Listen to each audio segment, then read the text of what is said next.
in your alerts. Michael, Shawn, and the Takeover Legends, where the truth hurts, but also makes you laugh. Baby, tap in. Tap in. Don't never stop if you want to be on top. Yeah. Low waist, fat, baby, tap in. Oh, I'ma tap in for sure. Tap in. Yeah, ladies and gentlemen, Michael Shawn and the Takeover Legends on what the is it today? It's a Wednesday. Wednesday. It's a hump day. Wellness Wednesdays. We got a whole bunch of stuff going on today. We're about to get into intense conversations and joke and laugh and do all the things. Tam is up early. Hey, yo, everybody on my IG Live, spread the god darn word. Y'all know I'm here. Kelly J is here. We need y'all to spread the word. We now have to get officially taking over the situation because we got too much content. We got too much of a great show right now to not have millions of people watching. Yes. So what I need y'all to do is I need y'all to spread the word. Shout to everybody on IG Live. I need y'all to spread the word. And I'm going to reiterate, if you download Media Room 360, you can get that. If you go to all social media platforms, Media Room 360 on Facebook, on YouTube, on the TV behind me, Roku TV. If you go to your streaming channels on Apple, the whole nine. Apple TV, Roku Apple TV, Amazon Fire Stick TV, Amazon Fire Stick, Media Twitch. Room 360 TV, on Twitch TV. But I need y'all to spread the goddamn word. I'm getting irritated. There's a lot of whack shows that are being watched. And I know we're a morning show, so we're not doing a podcast for an hour because it would be easier if we did a podcast for an hour. We just posted it. I get that. And we will move to that and we'll make that happen. Lipstick. We will make that happen. Sexy Mo with the makeup bag. It's just she just got the lipstick. I just got the lipstick. I'm working on it. So everybody spread the word. Happy Wednesday, Wellness Wednesdays. Yes, we got a lot of things we got to get to. J Black. Wait. Is that Speed? I'm gonna start putting my glasses on. I just hate the fact Spavvy Cottage. Spavvy Cottage, right? Yes. Hashtag Takeover Legends. Shout to you. Shout out to her. She actually supported and bought a shirt from GoFree.com. She bought a shirt. Spavvy. Payola, Shirtola going on. Shirtola going on. Go ahead, girl. Mark, your order is done. Mark, I was told your order was done yesterday, so it's getting shipped out. So good looking on the support. Shawn maybe they can post their shirts and hashtag Takeover Legends when they wear their shirts. Shawn BCM join. Shout to Shawn BCM. In other words, hit the share button. Damn it! I know the people who live upstairs from me when I'm home. When I'm I'm in my other home in Texas. I know upstairs they hate me. I know downstairs they hate me because I'm loud as. Right now, 6 o'clock in the morning and 7 o'clock in the morning on the East Coast. I know they hate me. They're like, wow, who is he yelling at? Right. I'm surprised the cops haven't knocked on my door yet. And like, who's he yelling at? Mm-hmm. I need you to spread windows. Yeah, breaking windows, even though the windows are so cheap. That's when I realized. That's what I cut my hand a little bit. Like when you bust a window, you're supposed to get some type of push. It was nothing. God. Like I realized I could really just tap it and it'll break right now, but whatever. It's Spa 7 Cottage. I was going to say that. I was wondering if those were Roman numerals, but they're yes. Why didn't you just put Spa 7 Cottage then? Because they probably why the fuck didn't you just put Spa 7 Cottage? We always we love the fact that you're rocking with us, but why can't you just put Spa 7 Cottage? It definitely made me think. Why? Why do you want us to think? I'm still stuck on you saying the windows are cheap. The windows are cheap as hell. But you should be breaking windows. Like, how you gonna blame the window for being cheap that you broke? But all right, because you realize if somebody had a ladder and climbed up to my window, all they had to do was tap the window, and it would break, and it'd be in my apartment. Tap busted. Tap. But what the hell? Like before I leave, I'm going to show you how whack the windows are. Before I leave, I'm going to do a little. No! Don't tap on the window. No, I'm gonna tap. But when I'm moving out, I'm gonna tap. So y'all can be like, look at this. You're not gonna get your deposit back. Oh, the deposit is gone. You have no idea. The deposit is gone. The rugs alone. Oh man! Just because of Black and Mild by my sliding glass window. Oh the damn! deposits are gone. Damn! Because when you smoke in the wintertime, because I don't smoke inside my apartment, even though it's just me. When you go by the window in the wintertime, it is like. Good morning, Kathy. And then all of a sudden the ashes hit the floor. Like, I can take you by the floor where I know, and these white folks, they give my deposit back anyway. Just back, Michael Shawn, just back in that gym. Am I back in the gym or you back in the gym? Because I'm seeing my trainer today at 8 o'clock. It's going to be a problem. I'm about to be a problem. But that's why I just keep, because I'm telling you when I say stuff like I'm going to do this show with no shirt on. Oh man. I'm going to do it. I won't be here. There's no way I can watch you. What you gonna be attracted to me? What you scared of? You watch wrestling. You watch the WWE when no dudes with shirts on. And they all oiled up. And they all oiled up. John Gruden, you homophobe. What? You don't want to see? You don't want to see when I'm like this? We not no square. We not no square together. And I ain't grow up with them. I ain't known them for 20 plus years in wrestling. And that's sports entertainment. Watch. Nah. Jay gonna be mad too. Jay gonna be like, yeah, I'm gonna start working out. Nah. Jay gonna be like, I'm gonna start working out. Maybe both of y'all can do the show with both of your shirts off. He don't want that problem. He don't want that smoke with me.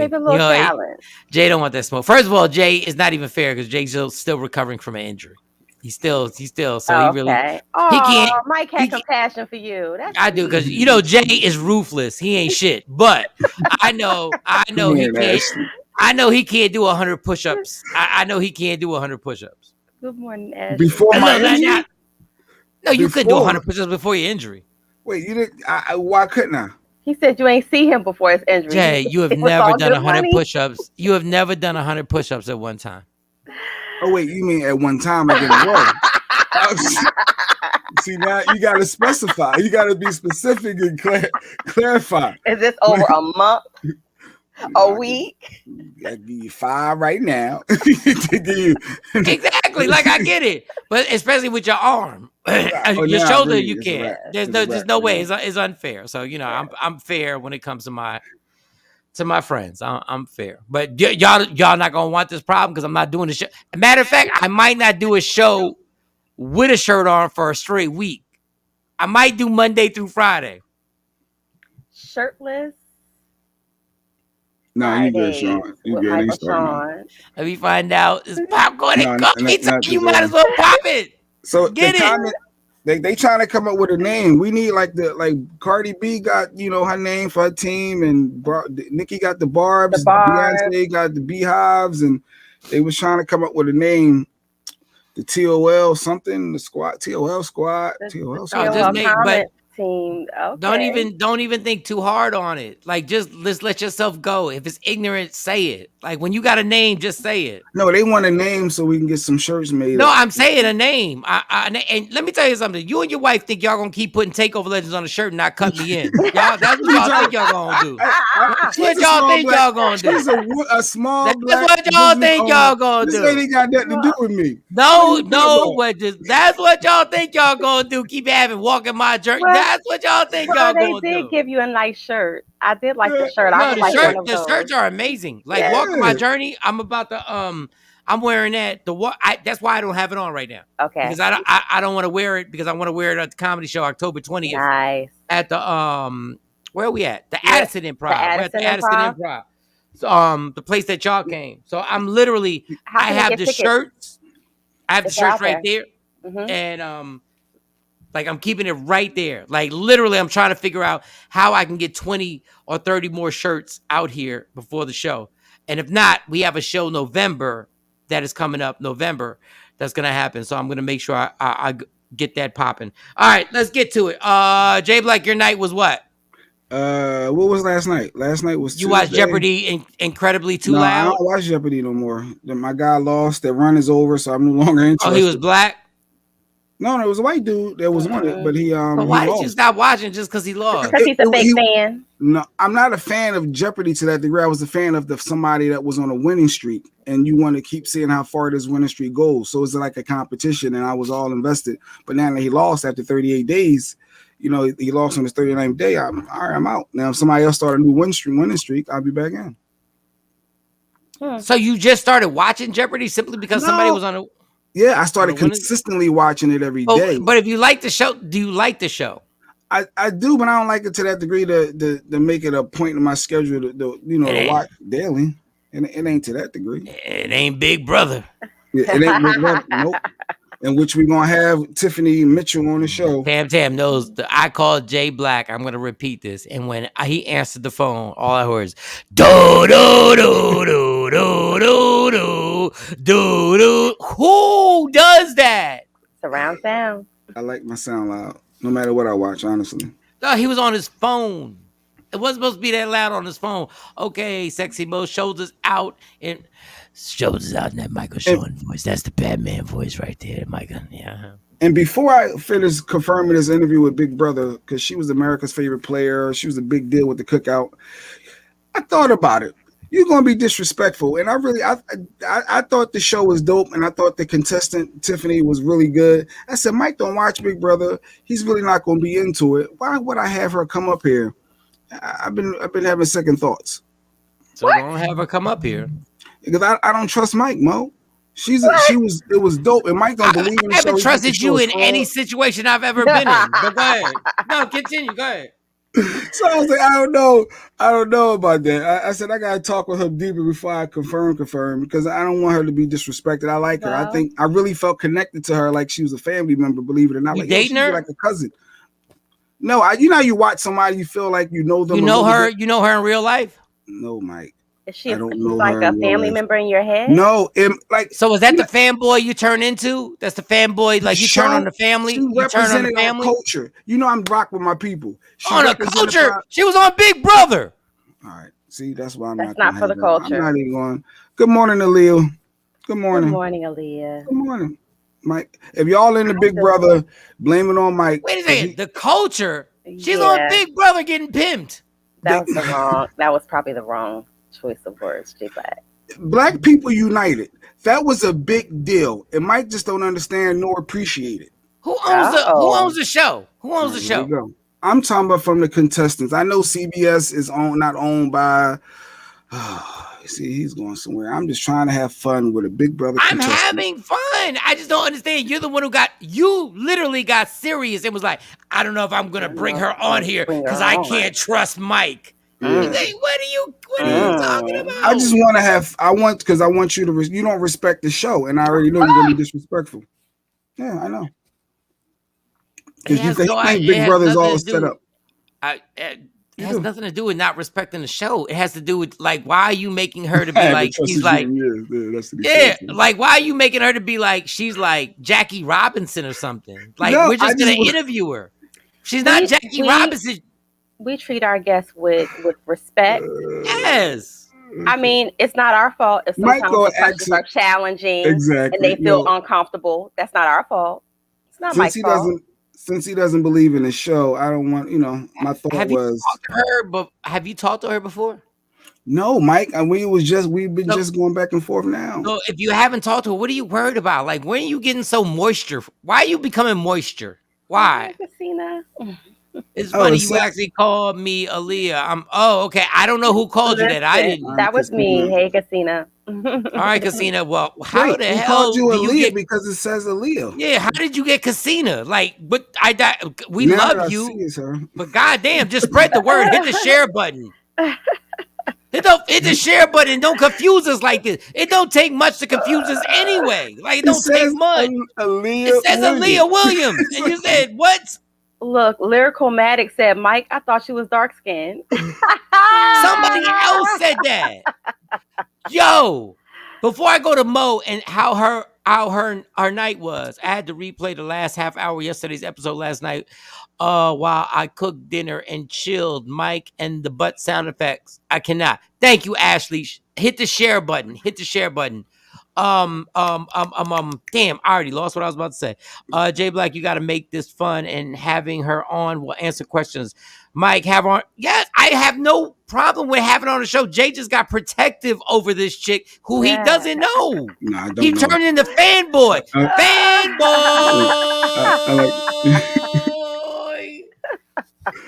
Not Ricola. Fanboy. That's the butt noise. Respect to the butt question. Taking them out, yeah. Yeah. It's in the butt now. By mistake, my bad. By mistake. By mistake. For those on the few people on the IG Live, spread the goddamn word on the IG Live. She didn't create the show. Why are you getting more? Yes, he's becoming moisture. Like Jay Black is becoming. He's like, I don't know. I don't want her to be offended. He don't even know this bitch. I don't know. He don't even know her. I felt connected watching the show. I watching the live feed. It's been about 3 or 4 months of watching the show. Yeah.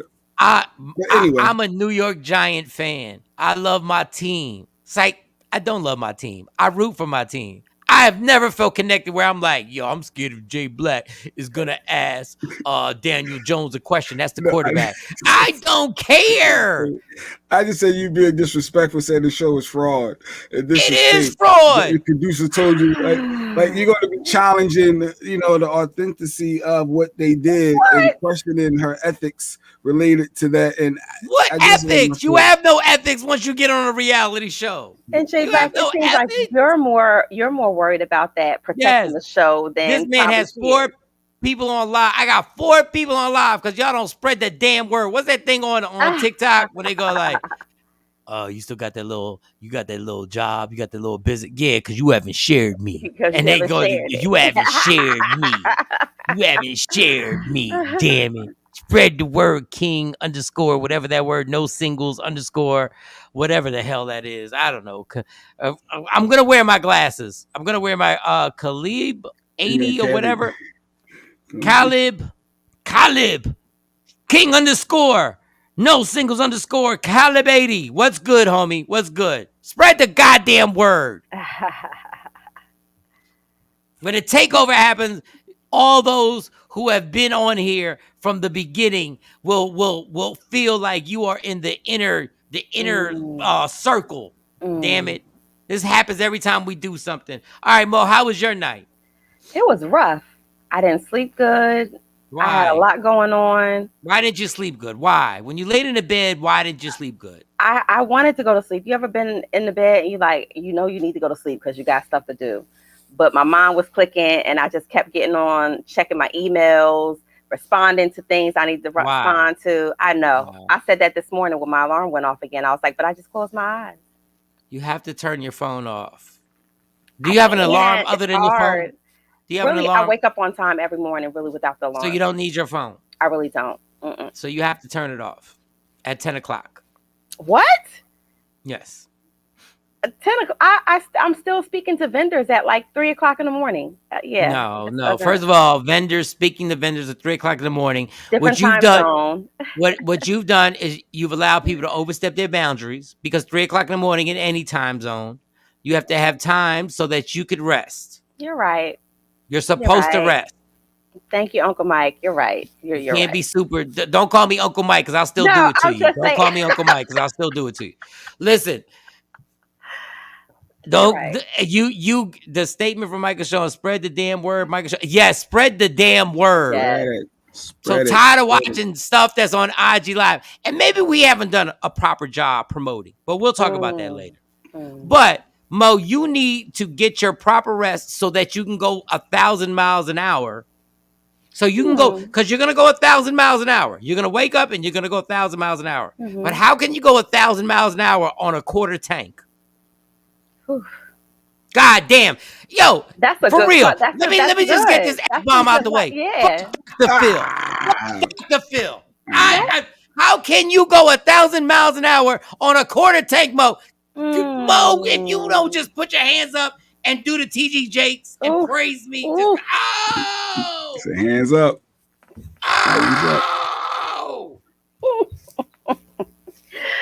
Because you work hard. You do. You're right.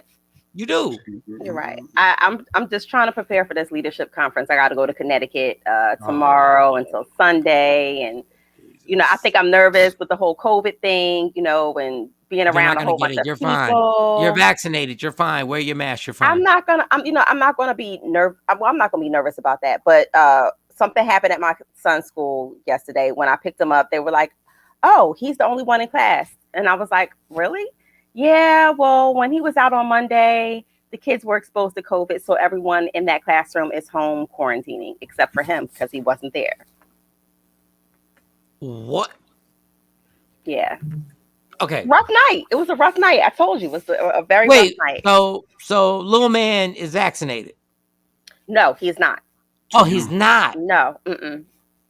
So because he's not, is that the age to where they're saying that they're offering it to yes. Got you. So the other kids stayed home because of what? Because they were exposed to COVID. Where? At school. So they don't give you the person's name. They don't say if it was a teacher or a student. They just tell you that whether or not your child was exposed and, going through the proper protocol. So, it's a little tricky. It's a little tricky. I constantly get those alerts though, probably once to twice every 2 weeks, probably.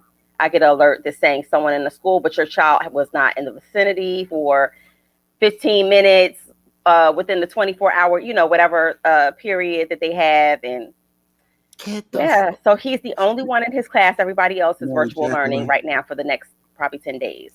Well, he's going to learn these days. He's going to definitely learn. They ain't got no excuse. They got to give him the one-on-one treatment. Right. But I understand how stressful that is. It is. Because I get those emails from my girls, but my girls are in high school, so it's different. Yes. It's different when your girls are in high school and they're like, "Dad, we're good," and everything like that. So he's going to be by himself in class for the week. Like none of these kids are coming back. None of them can come back until they're cleared after the 10-day quarantine period. So wait a second. The whole class was exposed. So wouldn't your son have been exposed? My son was out Monday. Oh, it was just one day? It was that one day. And then I guess when they came back, he was like, oh, but Gabe is okay because he was out that day. And I was like, okay. So a teacher happened to go in there or a teacher's assistant or a student or a teacher assistant. They don't say. By law, they can't tell you exactly who it is. But I'm assuming whoever it was, it may have been a paraprofessional or it may have been a music teacher. You never know who it was who came in contact with the kids that day. Evidently, it must have been isolated down to, I guess, the contact tracing down to that Monday. And he happened to be out. First of all, they didn't do the contact tracing. They randomly sat around and said, oh, so-and-so got it. And they've been here and they've been there and they've been, you know what? I understand why you're stressed because I got a headache. Very stressful. I got a headache right now. This is where you want to, I got a headache. I got now. All of a sudden, our first guest just popped in too. Hey. Who's our first guest? Our first guest, real quick, good morning, Jeanette. I saw also Stacy Mitchell. Good morning. Who else did I see? I saw Jacqueline. Good morning. And Queenborn. Good morning, Queenborn. Everybody love y'all. Everybody hit the share button. I guess there's a share button on Facebook, YouTube. Hit the share button. Yes. I don't know if you can do that on IG Live. I don't know if you can do that on IG Live. We need to spread the word. This is the best show that you'll ever watch in the morning time or ever listen to in the morning time. We have to. Listen, man, I can't do this for free, but for so long, God damn it. I can't do this for free. I'm too good at what I do. The sponsors.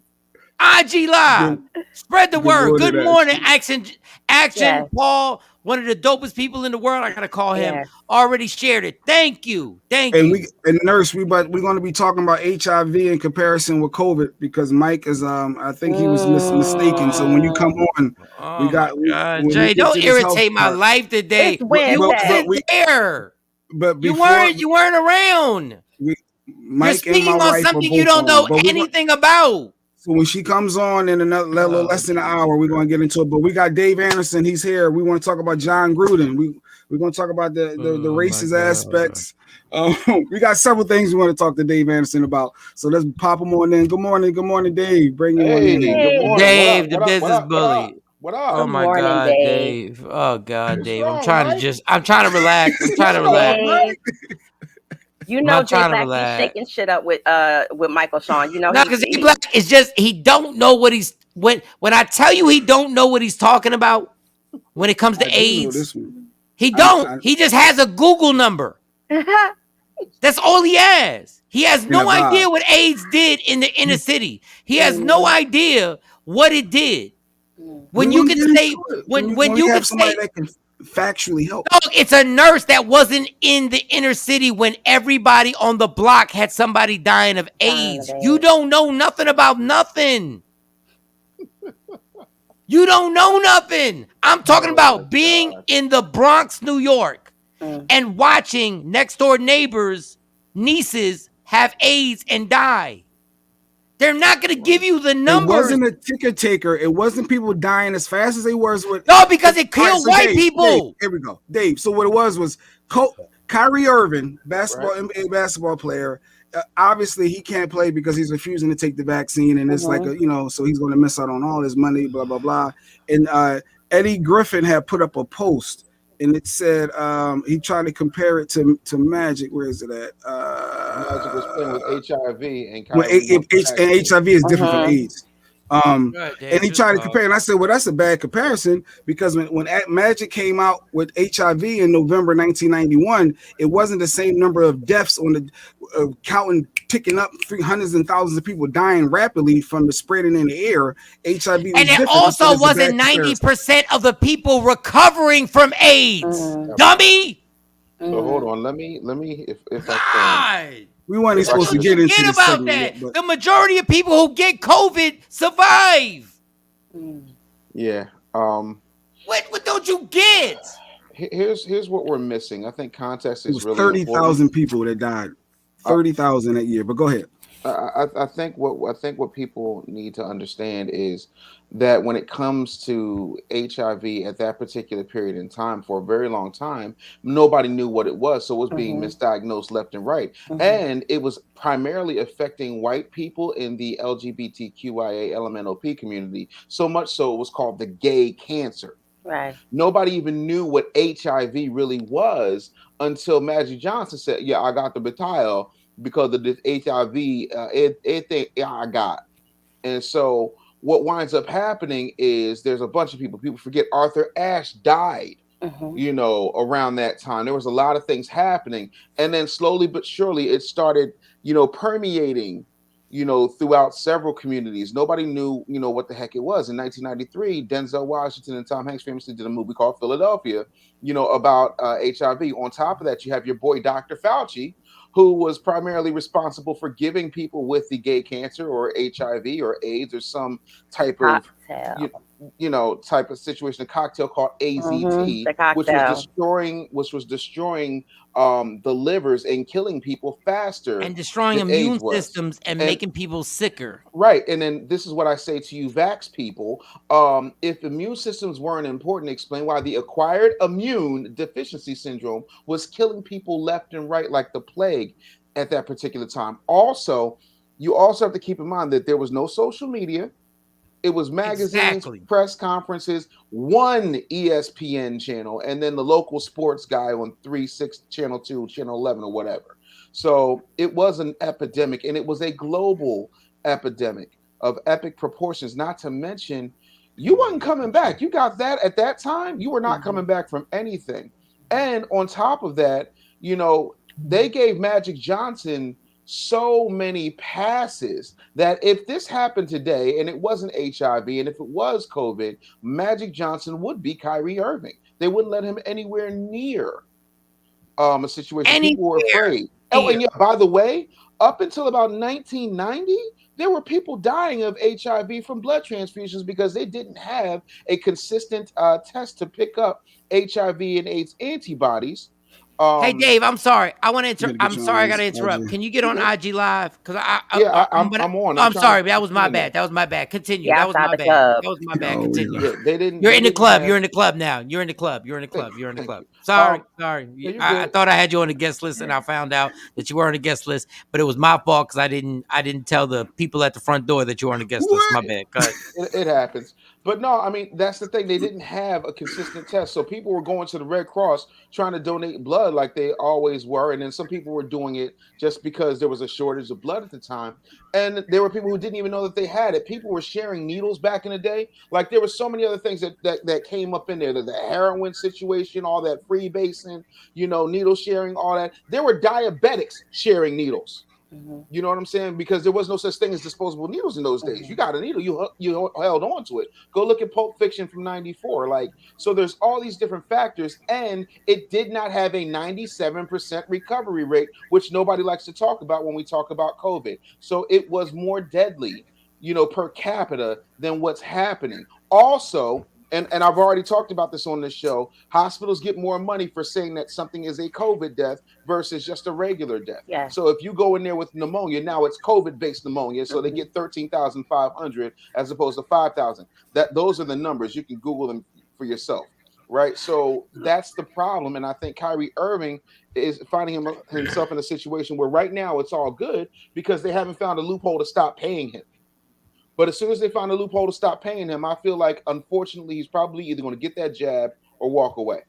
Kyrie, let me read this. Kathy said, I remember when Magic would dribble down the court and drive to the hoop, everybody would just get out the way and let him do well.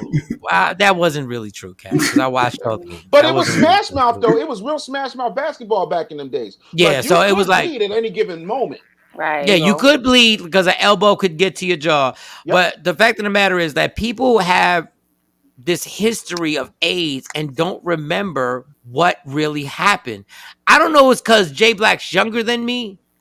I don't the epidemic was amazing on what happened. And when we say you can live through COVID, you did not live.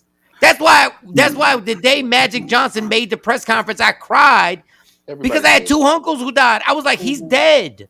It's over with. It's over. I remember, but it wasn't from my memory from 1991 November when he announced it.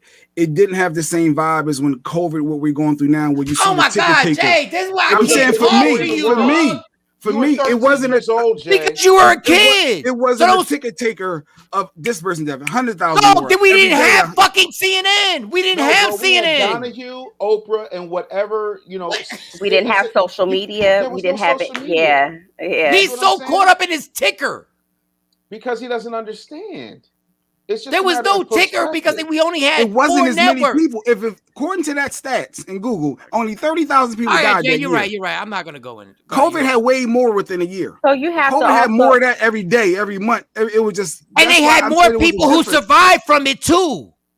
The majority of people survived. It's a good comparison. That's all. That's all I said. It's a perfect comparison. Because why can I play with something where if I'm negative? How about I'm gonna give you the best comparison? Kyrie Irving right now can play if he tests negative. Yeah. Why wouldn't they let him play if he tests negative? Because this New York State, San Francisco. That's not my question, Jay. That's not my question, Mr. Deflector. Now my question is, if somebody tested negative for HIV, they can play.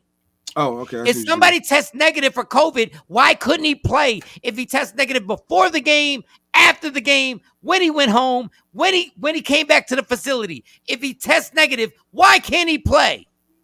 Ooh, I'm so glad I bought my fat-free water this morning. We was coming to talk to you about John Gruden and other stuff. No, because the ignorance that goes on with your ticker and CNN's propaganda and Fox's propaganda, you were listening to people. You were listening to networks that have spread propaganda on both sides every single day. If a man is negative, why can't he play? Can you imagine somebody telling Magic, you're negative for HIV, but you can't play because we think you might have it? Yeah, that doesn't work. I mean, boxers, like, they put them in a bubble. Like, they take multiple tests leading up to a fight. I don't understand why the same, like, I guess, sequence of security and testing can't be done with, because it's political when it comes to, well, yeah, that too. This is political, yeah. and here's what people don't want to talk about. And I talked about this yesterday on Box Seats, which I do with Michael Shawn. Yes. On average, over the past 5 years, the NBA organization makes about $8 billion per year. Right? In the bubble with no fans, no season ticket holders, no concessions for which to speak of, they made $7.36 billion. 77.6% of all NBA players are black. Meaning everybody likes to talk about the amount of money that Kyrie Irving is losing, but nobody's talking about the fact that black people are keeping the lights on, and there's not more than two majority owners of any particular NBA team. Like, there's a lot that goes on there, right? The NBA Players Association is not protecting these players at all. Everybody is rolling over. And what's happening is every time Americans as a whole give up their rights, they never get them back. We're still under, different types of laws than what we were 15, 20 years ago because of the Patriot Act. They can look in your phone anytime they want to. They can look in them cameras anytime they want to. They can pull up recordings anytime they want to. There are certain keywords right now. You could Google this for yourself. I'm not coming with you, no tinfoil kufi. I'm telling you straight up and down. If you say certain words or certain phrases, it automatically triggers something and they can record your situation. That's part of the Patriot Act, which is a 3,000 page document that most people haven't read. And they don't. And get we'll that. never read. And Just we'll like never read. Just like Biden's Build Back Better plan is talking about sanctions for small businesses, medium businesses, and large businesses that don't enact mandates, because nobody's reading a 3,000 page document to get all of that dumb stuff in there, right? And when you start giving your rights away and compromising and saying, "Oh, this is good," even though the Center for Disease Control says that vaccine's only going to last you 3 months. And then you're going to need another booster. Oh, and yeah, by the way, it's absolutely useless against any of these new variants because it wasn't made for those new variants. So now what are you giving up and for what? What is this protesting and for what? Oh, yeah, and by the way, the whole New York thing, Jay Black, I want to get to that. When it comes to New York, right? You can't go on Broadway. You can't go into a restaurant. You can't see a show. You can't go to a game. You know who's going to wind up losing? It ain't going to be New York State. It's going to be all of those business owners, small, medium, and large, who are going to suffer because if people are staying home, it takes a hit, which is why everybody started panicking in 2020. Not because of the virus, but because of the lack of revenue. See, currency has to flow. If currency does not flow, it becomes a dam. But hold on, Dave. This is what kills me about COVID. No poor choice of words. Jay Black just said all the numbers, right? 30,000.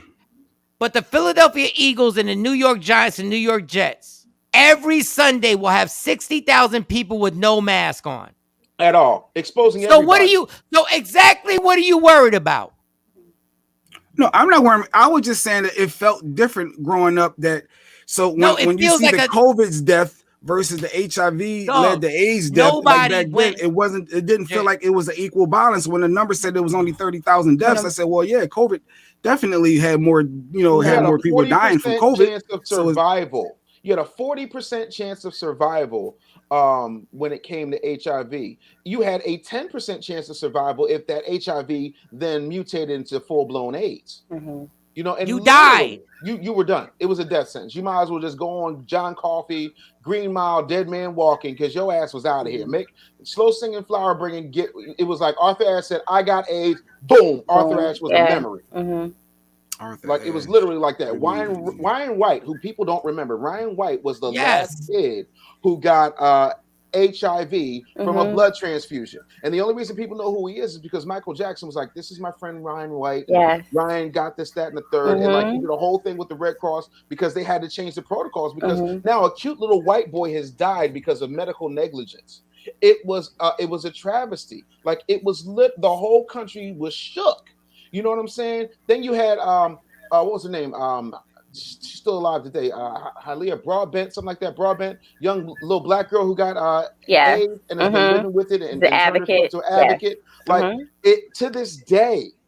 Now it's a situation. And then Magic had millions and millions and millions of dollars. And oh, by the way, what you're not saying is at the time that Magic made that announcement, when he found out, just by doing insurance stuff that most NBA players have to do, his wife was pregnant with EJ. And everybody was wondering, well, does Cookie have it? Is the baby going to be born with it? And she was fine, and God bless. She was fine, and the baby was fine. Red, slow down. I'm going to keep screaming. Don't get me popping. And in Africa, AIDS was rampant. The world got touched by it. Not just Africa, and I hate to say just Africa. The world got touched by it. So for you to say you don't remember this, then you were just in your shell. Because I remember it. I was just saying the death totals, it just didn't feel the same. But like you said, I'm much older now than back then. So, but when the numbers supported, it was only 30, not to say only, but 30,000 versus the COVID deaths. I said, oh yeah, that's not a good comparison. Look at this. This is way too many people compared to that. That was my thought. Was going by Talk the about John numbers. Gruden, Dave. Talk about John Gruden. How That do you was feel it. about John Gruden? I think John Gruden is typical of what Chappelle was talking about, and what For people those miss. that don't know, What people miss with that Dave Chappelle special. And I'm coming back to Gruden, I promise. What people miss from the Dave Chappelle special wasn't that Dave Chappelle was trying to be funny. Excuse me, that it wasn't even that Dave Chappelle was trying to be poignant. What Dave Chappelle was trying to do was say, hey, comedians, stop bowing down to these people who are literally bullying you into silence with the last bastion of being able to speak freely. Michael Shawn, I flew in to do the improv for Mike, and Mike will tell you, I got up on that stage and talked about gay people for a good 15 minutes. And it was gay people coming up to me afterwards, like, yo, that was hilarious, because I wasn't being malicious or rude. I was talking about the fact that gay people have culturally appropriated rainbows, and my kid can't really enjoy rainbows anymore. LeVar Burton can't even use a reading rainbow anymore. Lucky from the Lucky Charms, can't have magically ain't no more rainbows and blue starships and horseshoes, none of that. Like, there's a way to go about it without everybody being butthurt and offended. And the level of butthurt that the LGBTQIA community experiences when anybody says anything other than you're phenomenal, and we all jump into a course of Can You Feel a Brand New Day mixed in with Sylvester's You Make Me Feel Mighty Real, is putting us in a position where we're terrorized to say anything. Now, when it comes to John Gruden, I find it funny that he can go and call a black person tire lips, right? And that comes out, and he still was on the sidelines coaching. But the second he says the F-bomb, and I'm talking about a word that in British language is used to describe a pile of sticks used for burning, it's okay. It rhymes with maggot. yeah, I know. As a who knew? Hold on. Tiffany said the number of deaths that are not right, they are ruling everyone that does a death of that virus rather than have pre-existing conditions or not. That's why the numbers look like they look like, or they look like. I'm not even not even gonna get on, because I'm not gonna get all riled up over that. John Gruden, and this is my problem with the NFL, and I almost want to do another post, Dave, on John Gruden. The reason why I say there's a story inside of stories, because now the NFL is claiming they want over 650,000 emails to be reviewed. There's more to this John Gruden story than just what he said. Absolutely. It's bigger because the Raiders, and we talked about this on Box Seat months ago, the Raiders are under investigation, under federal investigation by the SEC because of possible embezzlement charges. Didn't the CEO step down? The chief financial officer step down, and I think some type of front office manager all stepped down like within a week of each other. Consecutively. So there's something bigger here. So this is the red herring they're going to use to start opening everything else up, right? And we're going to find out it's going to be a whole lot more heads rolling in that Raiders organization. And I think a lot of this has to do with the fact that the team moved from LA to Vegas. And that could be that the NFL was still pissed about that. Chappelle heard people with simple facts, classic and brilliant. What I want to say about John Gruden is that there's something inside, there's a story inside a story. And I've said that a bunch of times. There's a story inside a story that's going on with John Gruden right now.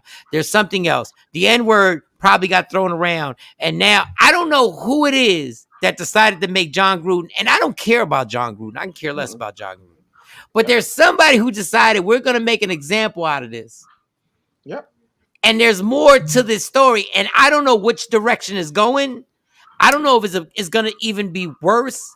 Because if John Gruden, somebody who got a 10-year, $100 million contract, that means he was connected in the NFL thoroughly.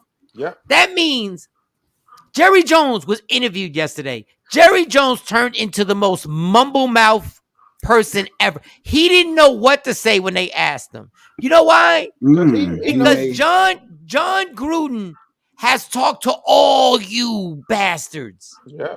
And now everybody's scared about their emails and their conversation. It's a Heidi Fleiss situation. I mean, for those of you who don't know who Heidi Fleiss is, Heidi Fleiss was a Hollywood madam, and she had everybody you could think of, actors, agents, everybody who was coming to see Heidi Fleiss to get some pay for some, And so when they found out that there was a book and there was a ledger of everybody who had come in, how many times they come in, how much they paid, all that type of stuff, Hollywood was shook to its core. That's what's happening in the NFL. And Jerry Jones's card carrying racist behind is at the top of that list. And my whole thing is, you have to be stupid. I learned at a very early age, don't write anything in anything you can't control. You know what I'm saying? Because it will wind up in the front page of the Sunday papers.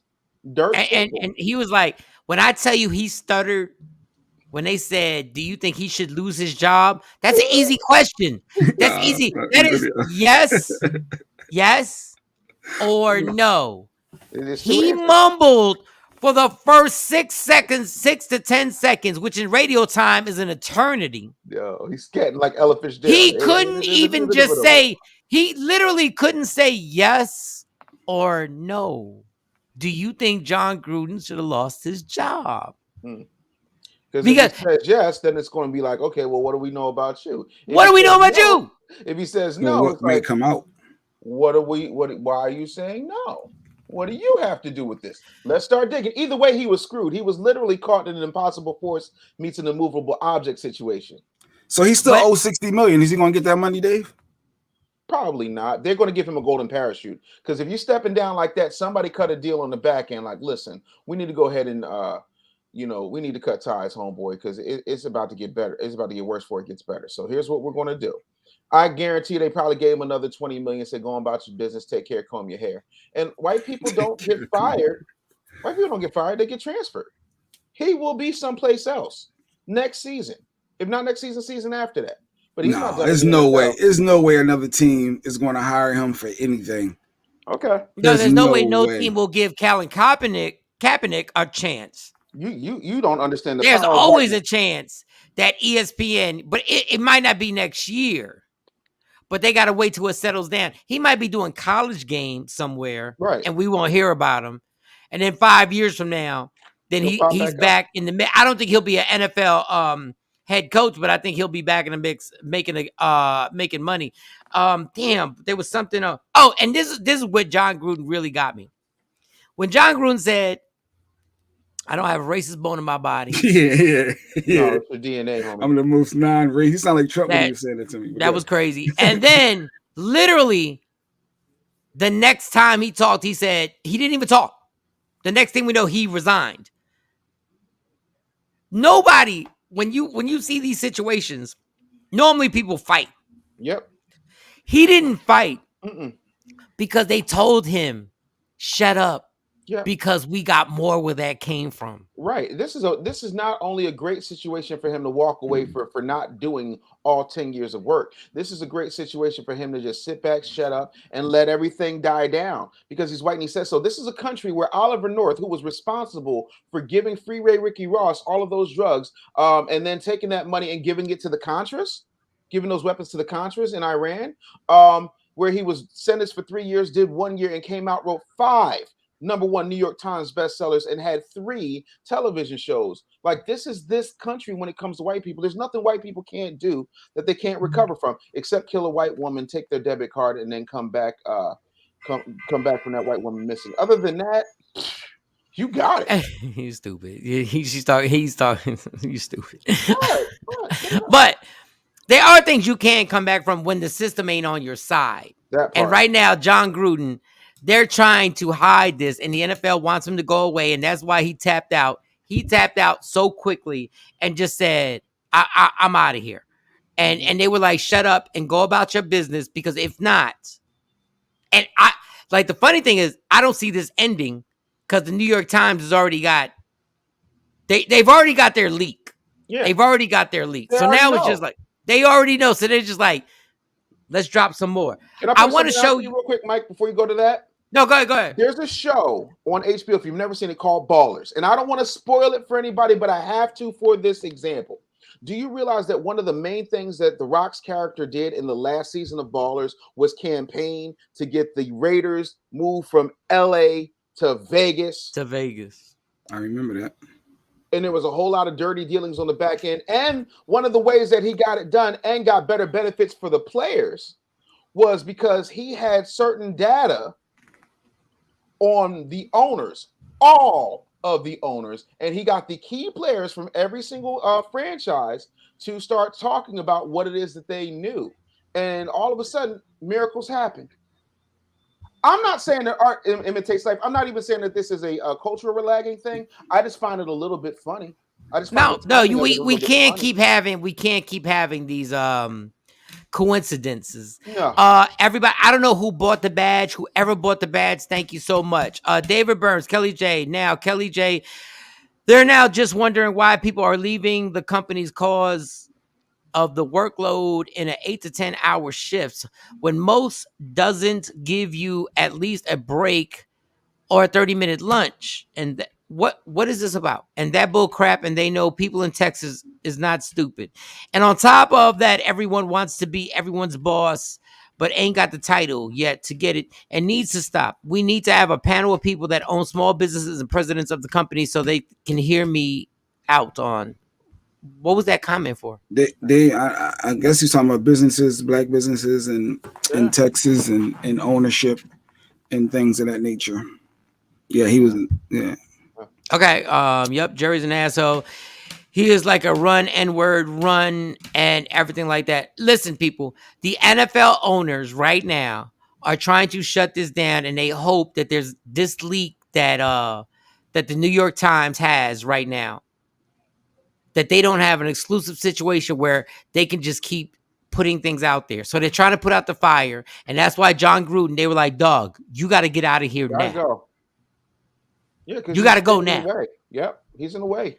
He's a distraction from what their bigger play is, and they're trying to stop the fires from burning down the entire forest by lighting a couple of backfires. And the quick backfire to light is Gruden. And Dave, and you know they're trying to do the Hillary and get rid of every email. What is that terminology called where you're supposed to do something to the emails to get it permanently off your what was the word? Purge.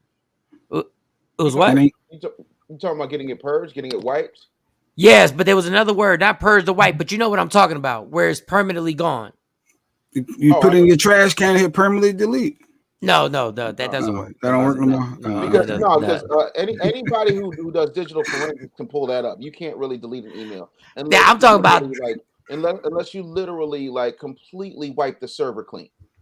Yes, but there was a word that they said they claimed Hillary did. There was a word I can't think of the word. Damn it, I can't think of the. Whereas basically it's the one thing that you can do that washes it. Yeah, I know exactly what you're talking about, but I can't think of the word either. And trust me, like these billionaires may have access to it, but the problem is you can't have all the access. So you're trying to make sure that people don't dig deeper into these emails. All right. So let me give you some up. Yeah, but and I know we got our other guests here as well. I know hopefully Dave can stick through because we want to keep Dave on several things we want to talk about. But our herpes goddess, generally we have her on as well on Wednesdays, Mike. So if we can include her in the dialogue, that would be kind of good. Or where you want to go it that way? It's like two different lanes. That's my girl. We good money. No. I'm not saying that's not your girl. I'm not saying that. I bring her up, and I still gotta ask Dave about. I gotta ask Dave, and bring her because she's we love her to death, and she's opinionated. I just want to show now this video. Hey, girl, how you doing? Hey, how are you? You glowing? You got something this week? You glowing? You got something this week? It's Herpes Awareness Day today, so I'm glowing. I'm glowing. You said what? You said what? It's National Herpes Awareness Day today. Is it National Herpes Awareness Day? Yes, today. Today is the day. Oh, damn, we didn't even know. Didn't know. See? I mean, right? I knew. But did you get some this week? Did you happen to get some this week? My man that lives in my top drawer. So you did get some. So you got him? Bob came through and you know what I mean? Okay. He came through with a little buzz. It's all good, man. Put him back in the drawer. Is there a theme song? Is there a theme song for it? Like no, there's I feel like BTK's bump would like really be I gotta make a theme song now. No, that's not cool, Dave. That's not. I might do that. I might do that though. Listen, that's you don't understand. I'm scared of. Listen, I'm so scared to death of Shayna Singleton's herpes. It's not funny because she has like a herpes alien on her IG that just keeps terrorizing her. Yo, I'll be like, God, herpes again. I'll be into it. It's a whole character, yo. Like I'm invested.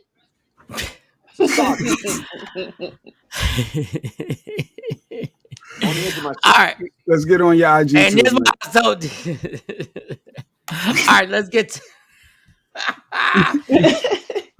oh man. All right, we're gonna get to our herpes goddess and we're gonna talk to her. I just want everybody to watch Kodak Black, and this is where I'm done. There's a video that has no music, right? There's no sound to this music to the clip we're about to show you. And then he's dancing with his mom. Right? So I'm gonna let y'all watch Kodak Black dancing with his mom. That's his mom right there. No, it's not. Yeah, he grabbed her ass the first time. Yeah. Why you grabbing your mama's ass? Yeah. And then he tried to mouth? Yeah. What in the name of Oedipus? Y'all can't see this.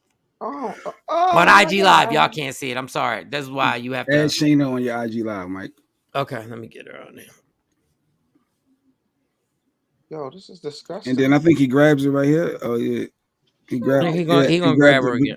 He grabbed her butt, which is the weirdest thing I've seen.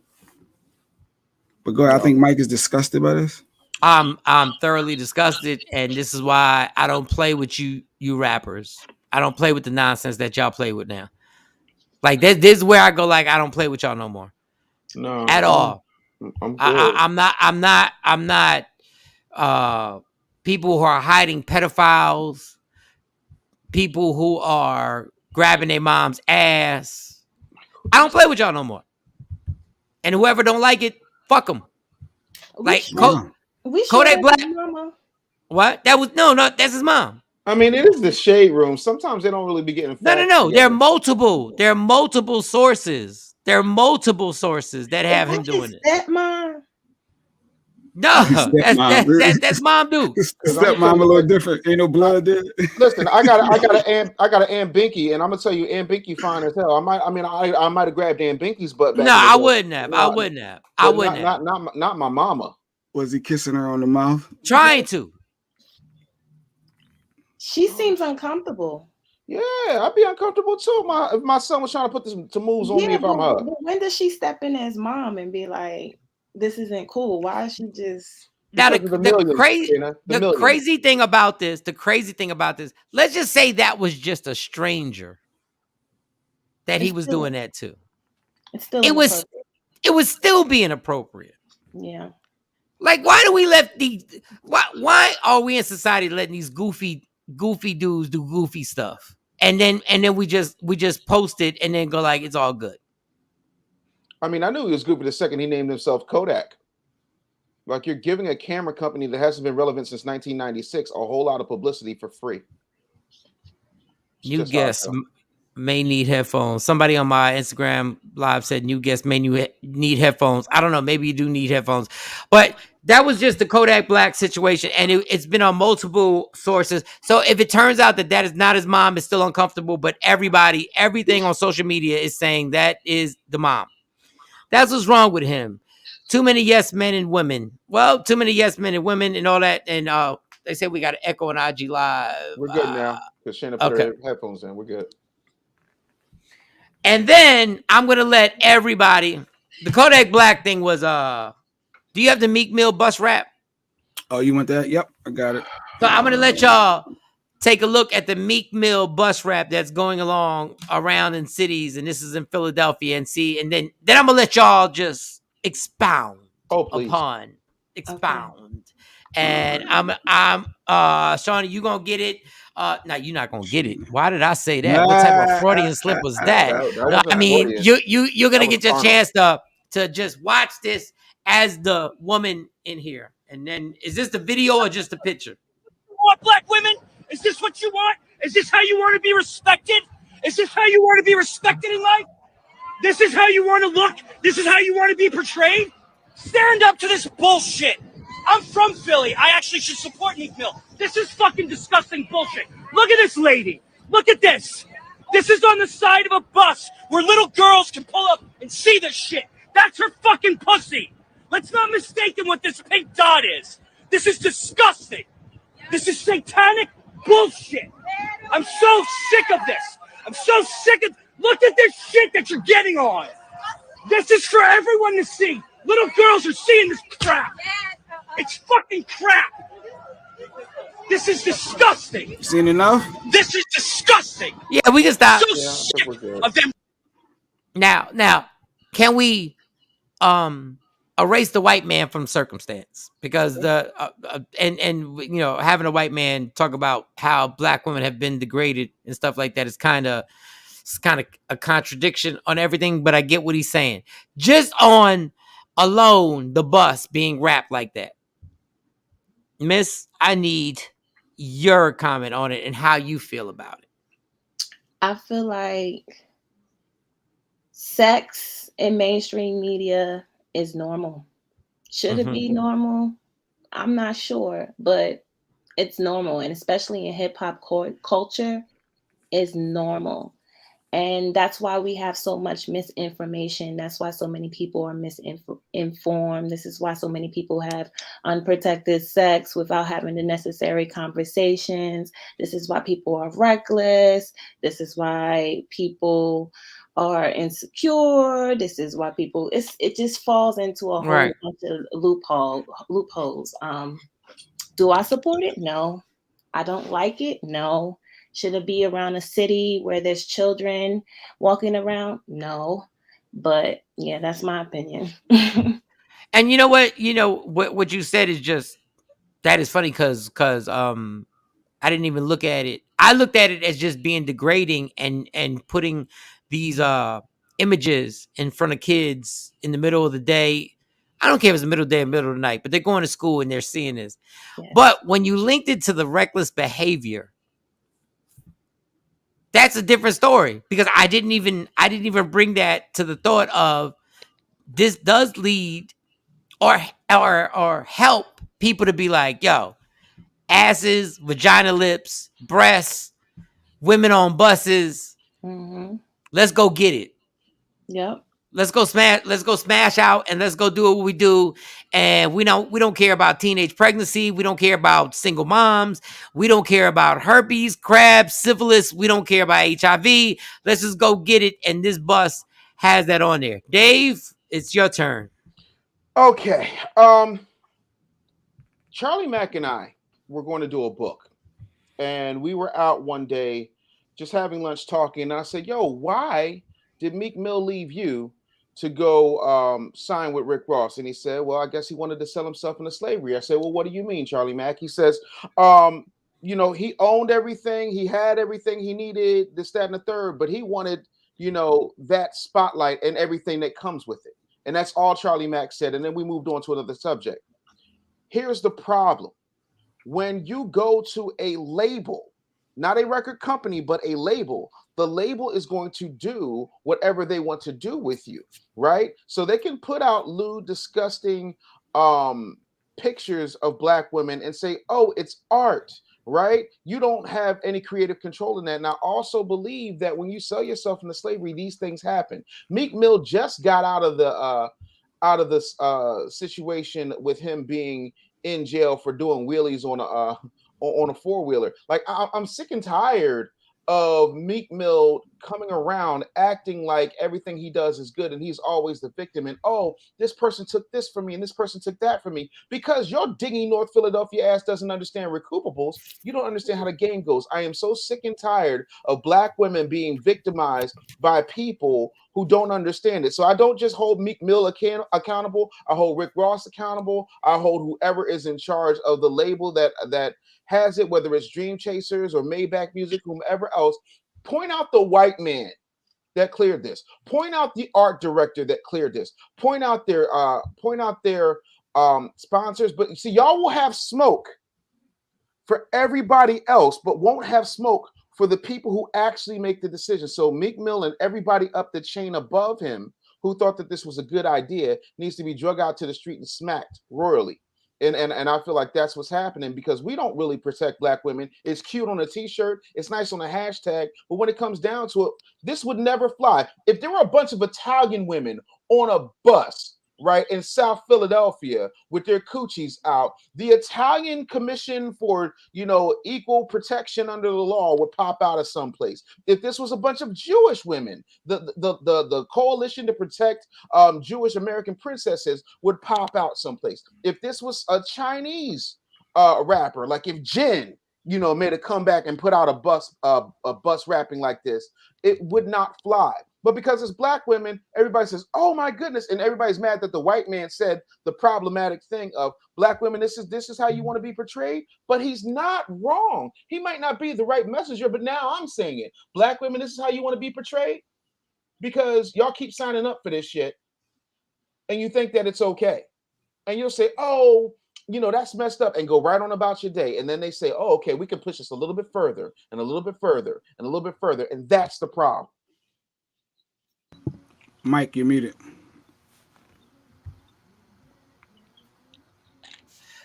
All right, Jay Black. Can you hear me? No. This is for the panel right there. You got. You're not gonna be part of the show and you're not gonna not speak on it. No, I mean, of course, for me, it would be uncomfortable if I'm in a car and I got my young seed with me and they see that. The flip side is it's what it is, the way of the world. Sex sells, like Shayna even said, sex is part of it. And do I expect to see that? Yeah, it's going to happen. Am I totally offended by it to where I'm going to do a post and go through all that? No, I'm not going to go through that. I'm being honest. But the reality is, it wasn't Meek Mills that actually did that. It was like Dave saying, it's his people's. It's they promoting an album. So you can't blame Meek for his with the marketing team, with the label. I can to a certain extent, because Meek Mill, his album is on Dream Chasers, which is his label. You know what I'm saying? So he does have, and that is the album cover. That is the album cover. That's the album cover. Yeah, no, he's absolutely culpable as well. He's no longer a little kid who doesn't understand how the world works. They done cut his cornrows off, and it's time for him to put his big boy pants on. Like that's the whole thing. And this is the same Meek that just put this post out about Squid Games and about helping his people out, about paying attention. At the profile picture, bro. Nice try. Thanks for playing. Okay, so what do you, as black men, what do y'all tell y'all daughters if you drive next to this bus and you see this bus and your daughter's looking at it, or may say, "Daddy, what's that? Look at that." That is debauchery, baby. I tell my 22-year-old the same thing I tell my 6-year-old. Just because that's their opinion of you doesn't mean it has to be your reality. I never raised my children for the world that I wish existed. I raised them for the world that actually exists, right? Yeah. I don't do this thing where it's like, "Oh, you can wear whatever you want." Yeah, you got the right to do that. And as an American with means, I can go to the Philadelphia Zoo, jump my ass over the lion enclosure wearing a steak sweatsuit designed by Dapper Dan. It doesn't mean that I don't have the right to get eaten. It means that the jungle and the animals in the jungle do not respect those rights. So I move accordingly. So if I want to be Lady Gaga, I'm not doing it at the Philadelphia Zoo lion enclosure. And I'm sick and tired of people acting like, "Oh, it's my responsibility to let this go." And I'm not going to let it go. It's my responsibility to make sure my daughters know that this is inappropriate and to never do that, but it's not my responsibility to take on every single thing. However, because I have the means and the voice to do so, I got no problem. And I'll tell Meek Mill to his face, and I have before, like, some of the stuff you do, homie, is way out of pocket. And Action said a comment. I tell mine, see other possibilities available to you. Shut up, Action. I hate you, Action. Only in America. But yeah, but I will say this. Because I don't agree with the bus rap. But the ignorance, and this is where I don't know when we're actually gonna actually understand. In the late 90s and 2000s, if Uncle Luke had a bus rap, we would have supported it. Yeah, no. We would have, because we supported the fact that he was like saying "pop that coochie," and we went, and they were 20-year-olds, and they were all at the club, and we were literally fighting for his freedom of speech. We literally fought for Uncle Luke to be able to say "pop that coochie." Well, technically, this is the problem with history. Everybody likes to rewrite it instead of reciting it. So here's what actually was happening. Luther Campbell was in a situation where if you look at any of those 2 Live Crew album covers, it was always women in thongs. It was never women with their asses out and their coochies showing. That's one. Number two. Wait, Dave. No. You're not gonna fast forward on that. Let's go. You're not gonna fast forward on ass cheeks and thongs and make it sound better that it just wasn't the entire ass. It was a thong that kids were looking at. Oh my God! I wish I was doing this so I could pull up the damn album cover. Look, I have the album. You're talking to somebody who promoted Luke and went to the hotel parties. Yeah, I know Luke. I'm with you. Okay. So they were asses. They were asses out in thongs. Right. Bent over. Right. I was okay. Now the next one. Continue. Number two, the other part of that is while Luke was performing one place, right? Whitesnake was actually having sex on stage and nobody was there to stop Whitesnake. On top of that, Luke was the last person to actually own a record label and have the means of production. So when Def Jam said, listen, you got to get Professor Griff out of Public Enemy, Luke was the one who went and pressed, signed, and put out his record. Luke was fighting several battles on several fronts that nobody likes to talk about because everybody else sold out. On top of that, including Luke, he had no choice. They forced him into it. No, including Luke, and we can't tell Meek that he has to take responsibility for a bus rap, and not tell Uncle Luke that he has to have responsibility for having a whole group of young girls, 17 and 18, yelling out "Pop that coochie." Absolutely, I'm not saying that, but here's okay. I want to make that clear. We dropped the ball a long time ago when it came to selling out. Here's the thing. What I'm saying to you is there's a world of difference between pop that coochie and actually coochies being depicted of black women on buses. And the whole sex sells argument is a misnomer to me because if sex sells, why don't you see Chinese girls doing it? Why don't you see Jewish girls doing it? Why don't you see Korean girls? Because there's not a Chinese rapper who put them on there to do it.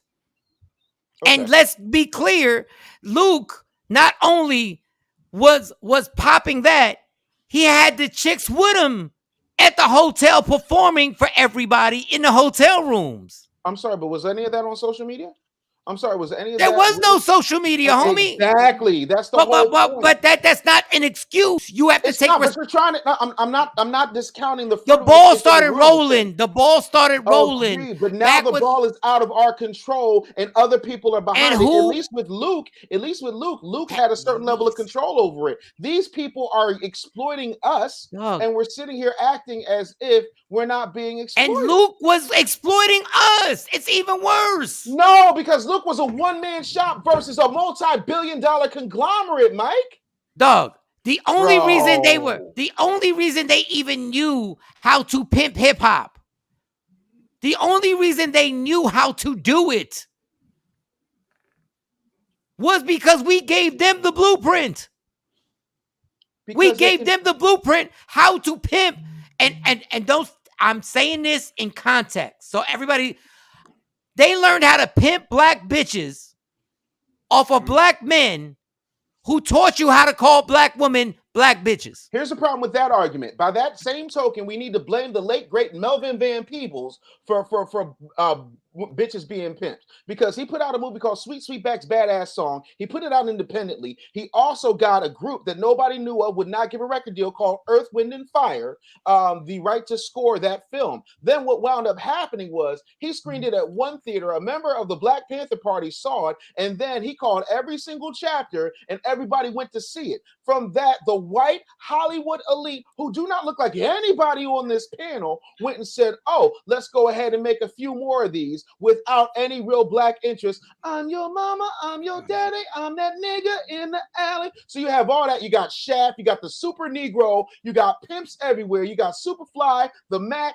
all of these types of situations. So that's my point. So we're blaming Melvin Van Peebles for Meek Mill. And what happened? We have a black woman right here. We have a black female right here that can speak to this.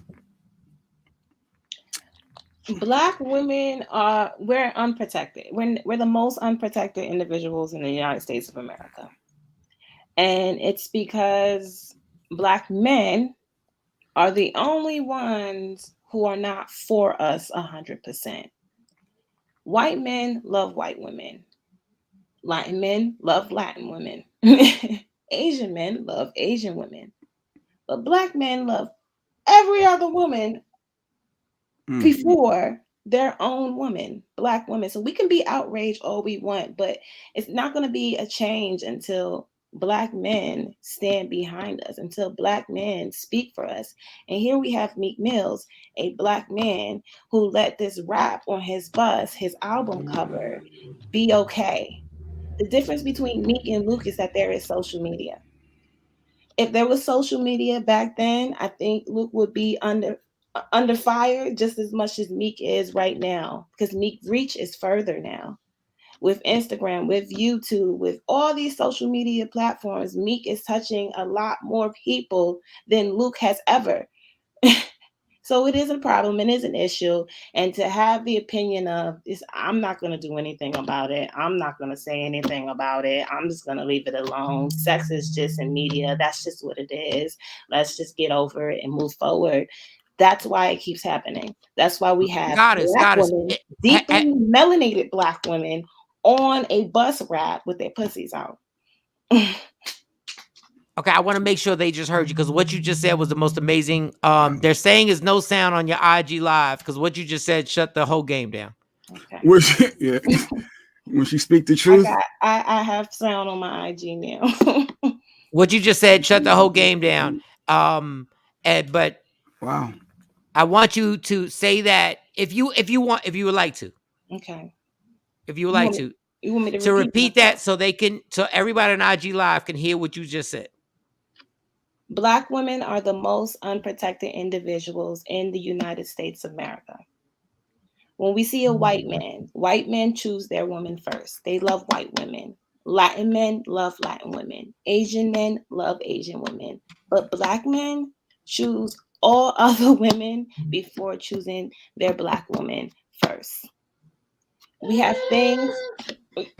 You don't think so? Who said no? What we're not gonna do, Dave. What we're not gonna do is when white people tell you all white people ain't bad. Because when you but what I 1000% agree. I'm not saying nothing is absolute. That doesn't mean every Black man doesn't respect Black women. Right. Yeah. That doesn't mean every Latin man loves Latin women. Facts. But the fact of the matter is, there is no music that disrespects their women like hip hop. There is no hip hop. There's no music that literally, song for song, will call women bitches and explain to everybody how they've been smashing them. Mm-hmm. Now there are MCs and rappers who don't. There's never 100%. I'm just saying, from Luke to Meek having a rap bust and not understanding the ignorance of having, and tell me if I'm wrong, and y'all, please, y'all can jump in. There's something else about having brown skin Black women, almost as if like it's okay to degrade a black skin white Black woman. Oh, colorism. Like the colorism in it almost looked like he took it from an African perspective and said, it's okay to have them bent over with vagina lips out. Mm-hmm. Of course it is. That's a lot. Yeah, because that goes all the way back to Sarah Bartman. Here's the thing, right? I'm not going to allow a vocal minority to speak for me because the numbers don't math that out. And we also have to understand that there's a propaganda campaign. And when we start talking about what Hispanics do and all these other folks do, when it comes to their music, they control it. You know what I'm saying? When you look, Hispanics don't control their music. They don't. They go through record labels too. Let me rock. Because there is a group called Latium, right? Based in Texas, right? Made up by two brothers, the Chavez brothers. And the Chavez brothers have put out people like Natalie. The Chavez brothers are responsible for Pitbull. The Chavez brothers are responsible for a woman named Paula Deonda and a guy named Frankie J. And they sell out places like the American Airlines Arena, completely self-contained without any major label distribution. So they control their content more than Black people control their content. Did he control his content? No, Diddy did not control his content. Diddy did because he stopped Biggie. Quote, he stopped Biggie from saying things. He did control his content. Bro, Bro, you're talking about somebody who's basically the son of Clive Davis, one of the 6 Jewish people that control. Wait, don't make an excuse. Wait. Did Diddy control his content or not? No. Okay, so he didn't control his content with Biggie. No. Do you know who won the East Coast West Coast beef? I want the answer. Did Diddy with Bad Boy control his content? No. Okay. Well, that's a lie. Diddy had to always answer to somebody. Whether you realize that or not, Diddy had to answer to somebody. And it's just, I mean, it's not even an argument. He went from answering to Clive Davis, then he went and answered to Leor Cohen, and now he did he stop? Did he take R&B bitches? Did he make Biggie take stuff out of it? Yes, of course he did. Okay. Did he also make Biggie stop saying there were also lyrics that Diddy admitted that he stopped him from doing? Yes, those are okay. Small, Clyde Davis didn't know anything. Unilateral. No, Bro. Clyde Davis didn't know anything about what the streets were gonna like. Diddy knew it. Clyde Davis just knew that you sell the records. Diddy was in control of the creative content. He was 1,000% control of the creative content. He did not control the means of production. He did not control distribution. And by the way, content. We're talking the content. So am I. Wait, you're not. Yes, you're talking distribution, bro. Without distribution, without marketing, all of that stuff. Listen, bro. Diddy only did a very small piece. That's like saying Diddy made every single beat. He didn't. He never even touched the goddamn board. Once again, the content. Dave, you're not gonna do what you always do. What you do is you veer off to 7 different. The lyrical content Diddy was in control of. Okay. Clyde Davis and none of those guys knew nothing about what Biggie was spitting about. They knew. Wait. Let me finish. They knew nothing about the 10. They knew nothing about the 10 crack commandments. They knew nothing about what he was talking about on Who Shot You. Diddy did. And he knew the content. And Diddy told Biggie not to put out Who Shot You, and he did it anyway. That don't seem like control to me. But continue. Also, let's not talk about the fact that Diddy said to a bunch of the hitmen, and you can Google this yourself, for what's going on right now, in order for us to stop that, I don't care who has to die, even if that means that Big has to die, because he understood that he answers to other people. Whether you like it or not, that is a fact. So little teeny tiny, being a manager at McDonald's don't mean that you own it, homie. Oh, so now Diddy was a manager at McDonald's. Absolutely. Okay, all right. Let's wrap up because Shane, I know it's National Herpes Awareness. Shayna has another live she got to jump on. The herpes goddess. I know y'all getting it in, but we got to say thank you to her. She said a lot of. We couldn't even get into. But Shane, whatever you want to say about herpes, the month day. And awareness, please, and sweetheart, I'm so sorry, and I shouldn't have said sweetheart because that I know I'm not supposed to say that. Yeah, Shane, I'm so I apologize, but what you just said was amazing, and please feel free, take the forum and say what you want to say and take as long as you want. First of all, it's National Herpes Awareness Day. Herpes can never. www.herpescannever.com. Back to the conversation. I heard a lot of people saying not true, not true, not true, not true. Let's go back to Aaliyah when R. Kelly married Aaliyah when she was 14 years old. How he came out, well, she was 15 years old. How he came out with a porn video pissing on a 14-year-old little girl, and Black people as a culture let that slide. If those little girls were white, Hispanic, Asian, that would have never slide. So for everyone who said that's not true in the comments, that is my reply to you. I love you all. Thank you. I'm heading out. I got another live, and y'all have a great day. Thank you so much.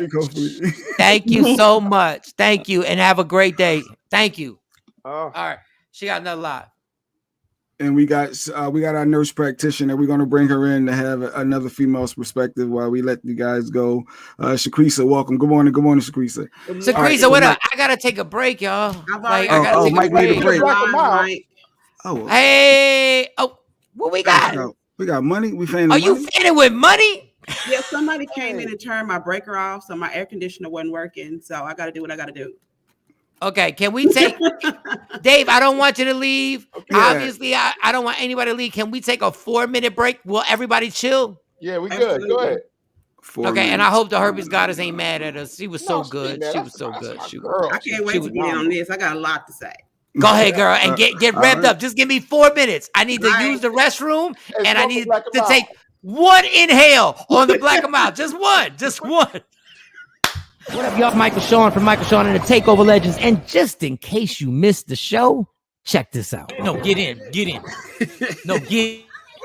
No, I know you're an alligator, so get it. Take that. Get up in here. Get. Yo, the more I watch this clip, the more Gene is crazy. Get your ass in the tail, and we need the tail in there. Think I'm playing? I'm gonna recycle your ass. Get in there.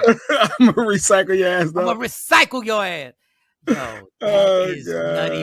The more I look at that clip, ladies and gentlemen, what's up, fellas? What's going on? Alligator Gene is in the building. Alligator Gene is in the building. All right. Listen, I say this: if I could put an alligator in a trash can, Ben Simmons can put a basket in, a bucket in a basket. You dig? Yo, real rap. A Ben Simmons stab early in the morning. No, Philly mother H. Yo, Philly mother H. Search Media Room 360 on all streaming platforms. Michael Shawn and the Takeover Legends. Yay! What up, y'all? It's Michael Shawn from Michael Shawn and the Takeover Legends. And just in case you missed the show, check this out. Like when you went into these circles with these battle rappers, like it's full disrespect. Yeah. It's a full contact sport. If you're weak-minded and you don't have strong willpower and you kind of sensitive, it's not for you. So I'm sure those battle rappers, they throw up the whole you had to walk the juniors for the cheesecake. They bring that over. I'm sure they bring that up, right? Yeah, hell yeah. They would have did it too. That's the funny thing.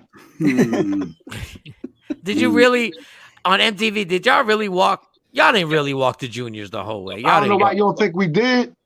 Michael Shawn. Puff had to go get dry cleaning for Andre Harrell. He had to wipe his cars down. He had to go get his clothes from his outfits from Dapper Dan and wipe tables down. So he wanted us to go through that same process. Puff went to Howard. It's a business school. So his thing is all about business. It's about conditioning. It's about being prepared. When we had to walk, it was building our endurance. We got to fly out different climates. We might be in New York, it's a blizzard. We might have to fly to Miami, then it's a heat wave. So your body has to be ready for these type of things. You might have to be on the morning show with Michael Shawn, 7:30. Then you might have to be. Then you might have to be on a parent or on a sister company, 8 o'clock. So you got to be up, bright-eyed, bushy-tailed, full of energy, full of vigor, ready to give the interview. You got to go through media training and all these type of things, and it just helps you. It builds you. It was like the Mr. Miyagi artist development, where I'm wiping this stuff down, and they like, why am I doing this? Right. Block. Strike! Oh, that's why I did that. So all these things that you said is done. Right. The hood was like, oh, y'all getting played, but it's really bringing us together, making us stronger, and having endurance to go out and promote these records. But our culture, our people is the only people that scrutinize us for doing good things. Now, in any culture that you go to, you get hazed. When you go to a fraternity, you get hazed. When you go to a job, you're on orientation. You're getting hazed. You go through, when you're a rookie cop, you get hazed. With anything that you're trying out new, you get hazed. So when we did it on TV, what's the big effing deal? Fraternities do it. Sororities do it. Jobs do it. I walk for cheesecake one time. People work at UPS and do it 365 days of the year. They walk for cheesecake. Walking for cheesecake is a symbolization of doing something that you don't want to do to get where you want to be. People do it every day. I did it one time 25 years ago. Search Media Room 360 on all streaming platforms. Michael Shawn and the Takeover Legends. Yeah. Don't never stop if you want to be on top. Yeah. Tap in. Tap in. I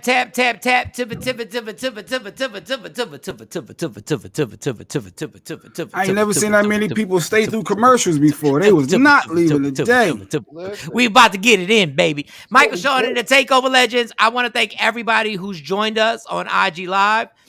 I want to thank the ladies who have rocked out with us. Sexy Mo will be back.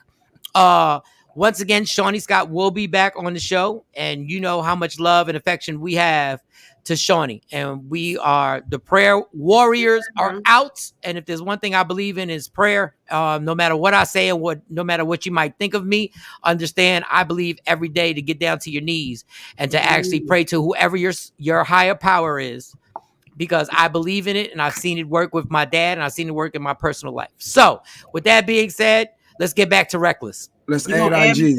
Yeah, add both. And I'm sorry. Yeah, let me get it. That's what I'm talking about. I'm ready today. I got my headphones. But let's not skip over what Shane. When Shayna said that the black woman is not supported by the black man, that actually kind of impacted. Like I had to sit back and think, wow. No, that was deep. That was deep. And that's what that was. Wow.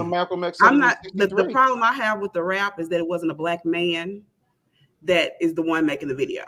Yeah, I said that too. A father should have been the one that was that upset. It's sad day when it takes another race to point out a problem. How many black people passed by that and looked at it and thought it was okay? Can I ask a question to every African American on the panel right now? Can I ask this question and tell me if this is a dilemma? Do you think they may have been a black man or black woman who wanted to actually say something, but at the same time didn't want to attack Meek Mill because they didn't want Meek Mill to become this target where white people jump on it? You're protecting the black man. Well, if you was protecting him, you should have told him not to do it. No, you're right. But I'm saying, do you ever get the dilemma where you like, I want to say something, but I know another race of people is going to jump on it and target him. And what he did may have been wrong, but is there a dilemma where you go like, I want to talk to him directly to say, don't do this? I don't think I would have paused. I don't think I would have hesitated, because of the thing that you have to stand up for something or you're going to fall. Because as black people, we are so divided. The fact that black people could walk by that every day and not say anything. There were actually black people that got on that bus and sat there that are fathers, uncles, brothers. Like, how do you think that that's okay? Like, that is ridiculous. Like, I used to love R. Kelly. Like, I almost got suspended from school because I was wearing one of his bump and grind shirts at Wiley College. But when I found out what he was up to, like, I have not listened to his music. So when D.L. Hughley said that, he's still going to listen to his music, but he just not going to send his children to the daycare, I thought that was tacky. Like, how are you okay with somebody doing something to children if you are a black father or you're someone that claims that you are for black people? If you are for black people, you're supposed to be for black men and black women. So if you see something like this, you're supposed to say something, period. And he's making money. If he had said, I'm not getting on this bus with this on there, they would have took it out because it would cost them money. It's like, I don't watch football. My husband loves football, and I tried to get into it, but Jerry Jones it's something about his spirit that I didn't. Like, he's a racist. A Raiders fan. If you still supporting them, if you still buying their stuff, you the problem. I said what I said. Until we stand up together and start working together, it's going to be an issue. We need to stop teaching our kids that the biggest dream you can have is to play for the NBA. Why not the biggest dream to be the owner of the team? Like, why is that not the dream? Instead of being an artist, why not own the label? Like, we're dreaming too small. We really need to make sure that we're putting bigger dreams in our kids. Yes, Dave, go ahead, continue. I'm falling back. I'm going to be the literal, just the coordinator. Go ahead. A few things. This year alone, I've made 23 black millionaires. Out of those 23, 20 are black women. I've been in Forbes, Huffington Post, Entrepreneur Magazine, CNN, like every single major media outlet, and the majority of these people do not know that. Huh? How many this year? 23 out of the 23 black millionaires I made, 20 were black women. That's this year. 23. I'm claiming 24, Jesus. Hallelujah. Okay. You be the 21st black woman this year. But the thing of it is, no matter how loud I am, it took me 10 years to get a blue check on IG. It took me 5 to get it on Facebook. The last thing you want to see is a strong heterosexual black male who is married to the mother of his children, actually thriving, taking care of his family, doing what he wants. That's not what's promoted. I contend that this thing that came out 2 days ago. So before we start talking about what black men didn't do, let's get some context and get some facts. You misunderstood what I said. No, I'm not saying that this is not about you. This is about society, not attacking you at all. We need to understand that there are plenty of us who are speaking out and are making moves and are doing things, but we never get the credit because there is a loud vocal minority, and the distribution of that loud vocal minority does not look like anybody on this panel. And as a result of that, when we start talking about numbers, according to the census, 85% of black men are married to black women. Hey Dave, real quick, stay right there. 85% of black men are married to black women. Mm-hmm. Everybody check their phone, I'm just trying to make sure that the IG live, because I don't know, it could be my phone. Just add me. I'm not even on the add me. Yeah, I'm just trying to make sure that everybody lowers the value so we don't get the feedback, because I think everything that you guys are saying, that you men and women are saying are super important. And for some reason, I cannot turn the volume down on my phone like all the way. I don't even know what the problem is. It ain't gonna last long. She said, "Mike, let's see how long this lasts. This ain't gonna last long." Can you just give me some credit instead of saying you don't know how it's gonna how long it's gonna last? Can you just give me some credit? So, Dave, you said 85% of black men are married to black women, and people don't know this because people don't know this because it's not anything that goes towards the agenda that's being pushed. By that same token, 93% of black women are married to black men. So we're talking about a loud minority that's being shoved down your throat. But when you turn on a Honey Nut Cheerios commercial, what do you see? Black man, white woman. When you turn on a bank commercial, you see white woman, black man. You very rarely see black man, black woman, unless it's something poor. In other words, when a black man is with a white woman, there's a commercial I just saw this morning of an electric company here in Philadelphia, and it's a black family, and they're eating with the lights off so they can save money on their electric bill. So the subliminal message is when black people get together, there's automatic struggle, strife, and poverty, right? On top of that, 80% of the black divorces that are filed in America are filed at the hands of black women. But we don't want to talk about that either, right? So you also have to look at the fact that while we talk about the fact that black women are not protected, and Malcolm X said that in 63, and I wholeheartedly agree with that, we also have to put in context that black women are the number one independent business owners in America. They are also the largest minority group in the C-suite, CEO, CFO, CMO, CIO, COO, period. They are the most educated group, with the average black woman having 1.6 degrees. If you were to average it out. So I'm trying to understand how a black man who does not control the system is somehow responsible for the messages that are being put out, as opposed to the actual reality. Because the actual reality is we love you. Also, this narrative that what happened was, oh, slavery happened and we couldn't protect y'all then, and we never protected y'all, which is horseshit.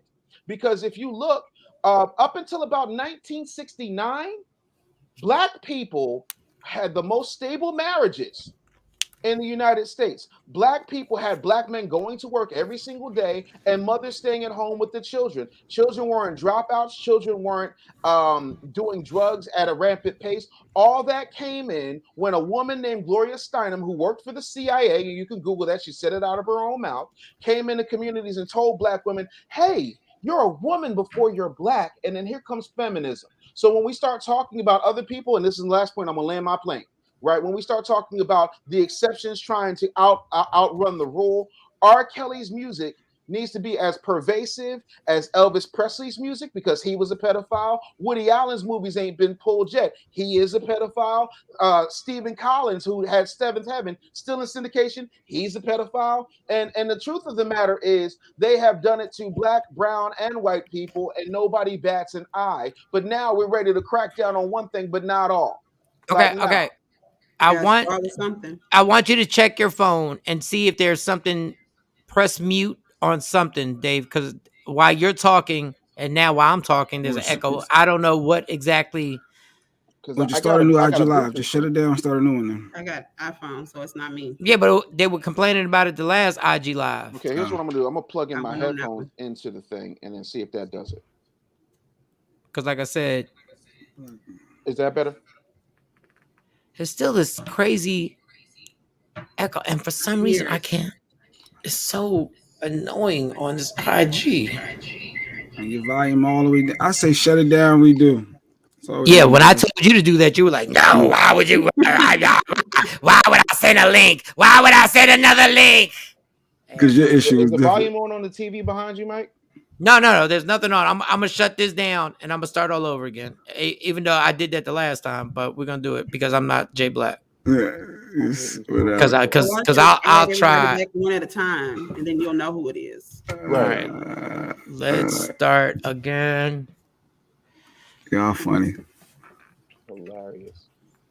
Michael Shawn to Takeover Legends, y'all. I'm just trying to get this thing right because the things that are being said, I want them to be heard correctly. So I'm gonna be by myself right now, and I'm a y'all talk amongst yourselves for a second. Okay, so we're talking. 1, 2, 2, 2. All right, right now I'm good.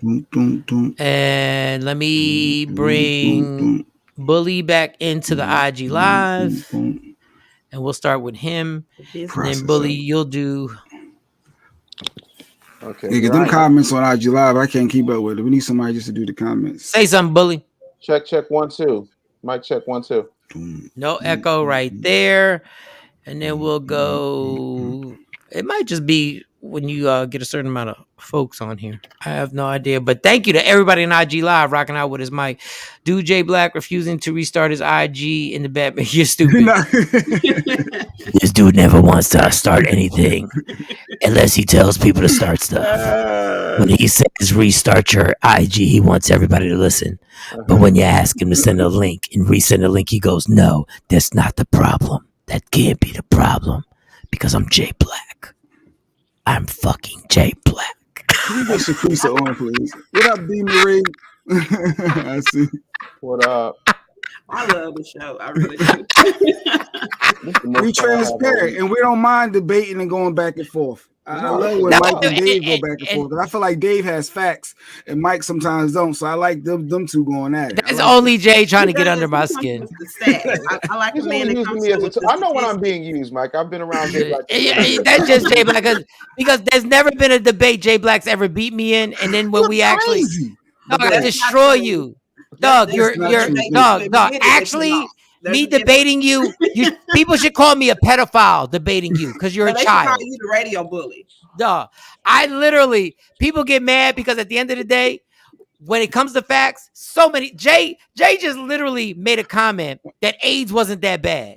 No, I didn't say AIDS wasn't that bad. I said COVID had more of an impact to me as far as seeing the number of deaths versus looking at because HIV. the white guy on CNN told you. The nurse practitioner. Because the white guy told you. No, I'm going by what my Jay, was. relax. What I saw. Jay. There was no technology to keep up with how many people had AIDS the way there is now with COVID.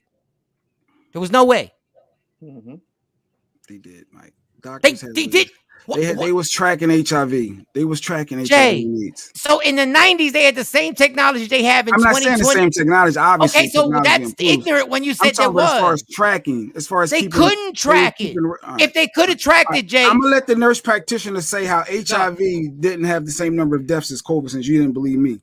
Oh, nobody said that. I said the tracking was impossible. Like Mo's back. And worldwide, if you looked around the world, they couldn't track that either. In all the countries around the world, when it comes to COVID, every country is tracking COVID. They weren't tracking AIDS around the world. Nope. And then if you're being technical, it's a different type of ball game because with AIDS, if you had a death in AIDS, right, it wasn't the AIDS that killed you. It was the flu or the common cold or pneumonia, right, or bronchial infection. Right, like a Z-Pack couldn't cure it because your immune system was dead. Because what AIDS does is it literally tells your immune system, "Hey, white blood cells, no, we're friends, we're good, we're totally good. This here, no, this ain't pneumonia. It just looks like it's. Trust me, we good." And this is where people say I'm the bully. This is where the comments on IG they keep saying. I know. And this is where I say people say I'm the bully. When my uncle was diagnosed with AIDS, do you know they didn't even have a name for it? Yep. I can remember my grandmother washing my cousin's glasses and everything he touched in the house with bleach. Yep. Because they didn't know. They didn't know. And then my uncle died in 2.5 years. My next In 2.5 uncle, years, not 5 days. yes. See what she said? Not in 5 days. COVID's killing people in I'm days. saying, no. Look, let's be clear. When he became AIDS, that's how fast he died. Right. Right. HIV is not AIDS. The difference between HIV is not AIDS. diagnosis There and is no death. HIV for COVID. There is no HIV for COVID. There is no Right. pre-COVID. Mm-mm. But then when my second uncle got it, they still didn't have a name for it. There kind of is a pre-COVID, but okay. But to say that AIDS, there's no track, they couldn't track AIDS the way they track COVID. And guess what? It wasn't a political agenda. Nope. It wasn't a political agenda. Do you see how clever CNN took down the tracking for COVID after the election was over? Yeah. Did you notice that? They still had it up. They didn't. Do you want me to put it on right now? Yeah, they took it down, but you still could And then Google they put it back if you up. wanted to know it. No, So they you took it still down right posted after it the down. election was won. They took it down, and then they put it. Nobody had it. There was no political agenda. Nobody could win an election talking about AIDS. So why would they track it as closely as COVID is an agenda? We know that. Absolutely. AIDS wasn't.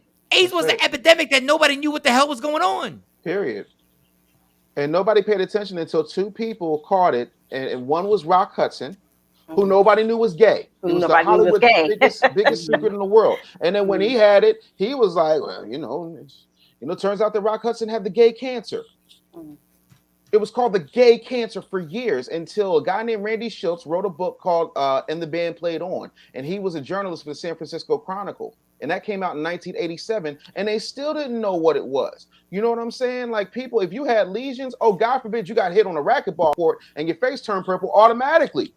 You treated like you had the plague. They used to put, And I want to repeat, there was no recovery rate for AIDS. No recovery rate, not at all. And nobody There talked was about no the I recovery rate. live when I get AIDS. No. I think what Jay Black is saying is that we feel COVID deeper because I know I do because it's on social media. Like every day I see someone going to a funeral saying COVID sucks. We didn't see that with AIDS. But So see, that's where I'm telling you, if you were in the inner cities, every neighborhood you lived in, people were dying of AIDS. Yep. Right. Every neighborhood. There were 4 or 5 people walking around that lost 80 pounds that were dying in front of you. So just because Mr. White Man is now showing it to you, doesn't mean like the effects are different. Right. And by the way, everything wasn't as But if you don't know, fear-mongering as it is now. who cares who told you about it? Knowledge is knowledge. Sometimes you don't know. Like I didn't know that R. Kelly was married to Leah till like years after. Like people don't find out things that I lived in the country. Like I was no for real. My daddy didn't allow me to listen to the radio like at the house. Like I had to wait till the school started to catch up on new music. Right, Like I couldn't watch the BET like the videos. I wasn't allowed to do that. Let me ask you a question though, real quick. Yeah. I had to study. Now, maybe I'm a little rusty in my law here, but last I checked, when it's a racketeering charge, there has to be a racket. There's no such thing as a one-man racket. So why is it the CEO of Jive Records being brought up on charges? Why isn't his management team being brought up on charges? Why aren't any of the parents being brought up on charges? Okay, Dave, I know, and what you're saying is 100% right, but I just want to stay on this COVID AIDS thing. Absolutely, we got off. I just want to stay. I want to stay on this because when people say stuff like AIDS didn't affect us the way COVID did, and you're sitting here and I don't understand what celebrity had a press conference that changed the world to say they had COVID. Nobody. Tom Hanks had one, but nobody cared. Who else? Kevin Hart got COVID around the same time. Nobody cared. And they're all, but they're all good. My point is, they're all good. Yeah, they're fine. There was no celebrity when they got it who was supposed to be all good. So I'm just trying to stay to that point because I'm passionate about that. When people say stuff like, "Oh, COVID, the numbers are bigger than the AIDS numbers," that's not relative on what the effect AIDS had on the world. Right. Right. But COVID has an effect too because people are losing their jobs. They're losing their businesses. They're losing their livelihoods. Like they're having insomnia, depression, hallucinations. They're having lung scarring. Like COVID Oh, and I'm not down, and I'm not downplaying COVID. I just like Right. once again, I like to get at Jay Black because it's when I debate Jay Black, it's really. I'm telling you, I'm a pedophile when I debate Jay Black. I'm holding it in. I'm a pedophile because he's a child. Jay Black missed that era. That wasn't your community. That's not right. I remember that much younger than me, and he's not. I remember the HIV era. I do. I just he don't remember nothing. He was ignorant to it. You can know it and not feel it. There's a difference. I feel COVID. Feeling COVID. I'm seeing a whole lot more people that I know that lost people from COVID. It seemed like it's more closer. It's more numbers. It's higher. Everything was just more. I would love you to really spend your ignorant time and Google what happened with AIDS and see what happened and see the denial. I Googled and it said 30,000 deaths. I Googled. Dog, you Google 130. No, we were talking about when Magic came out with his HIV. That's what year was it? What year did you Google? It was November 91. So you Googled. So let me get this straight. You Googled 1 year. 1 month. And you're a professional. And I was going by. We were talking about. You Googled 1 year. We were talking about Kyrie right now. How many deaths? Jay, did you Google? You Googled 1. You Googled 1 year. Time. You Googled 1 year. We were talking about Kyrie versus Magic. You Googled. Answer my. Can you answer the question? Looking at the time. Can you answer, Jay? Can you answer the question? You Googled 1 year based off our dialogue on AIDS. Yes. We were talking about the. Do you know how ignorant you sound right now? Right now, when Kyrie has Googled 1 year. Listen to what you're saying. We talk about Kyrie, and you compared that to Magic. And I said that Kyrie right now has more deaths with COVID than Magic when he came out with HIV. Kyrie doesn't have any deaths. Kyrie doesn't have it, you ignorant bastard. No, with him not wanting to get the vaccine and can't play in the NBA. You know what we're talking about, Mike. It's the overall where COVID stands right now with Kyrie and this whole thing around him with the vaccine and not getting it. How many deaths with COVID versus when Magic had his issues with HIV at that time? Because the people who got AIDS, comparison. Jay, the people who got AIDS didn't live. Mike, it was 30,000. Wait, Jay, do you understand? The people that got AIDS did not live. Where's he getting these numbers from? Because he gets all these numbers from his Google. So, Jay Black, let's take the numbers off the table. Number one, you're comparing two different decades in your life, right? One, you looked at facts from a child, what I call child lens, right? So you looked at your memory from back then and how it affected you and how you viewed it in your community. You didn't have the adult or semi-adult lens to be able to say, oh, wow, this is what this is, and this is what it looks like, and this is what's happening around me.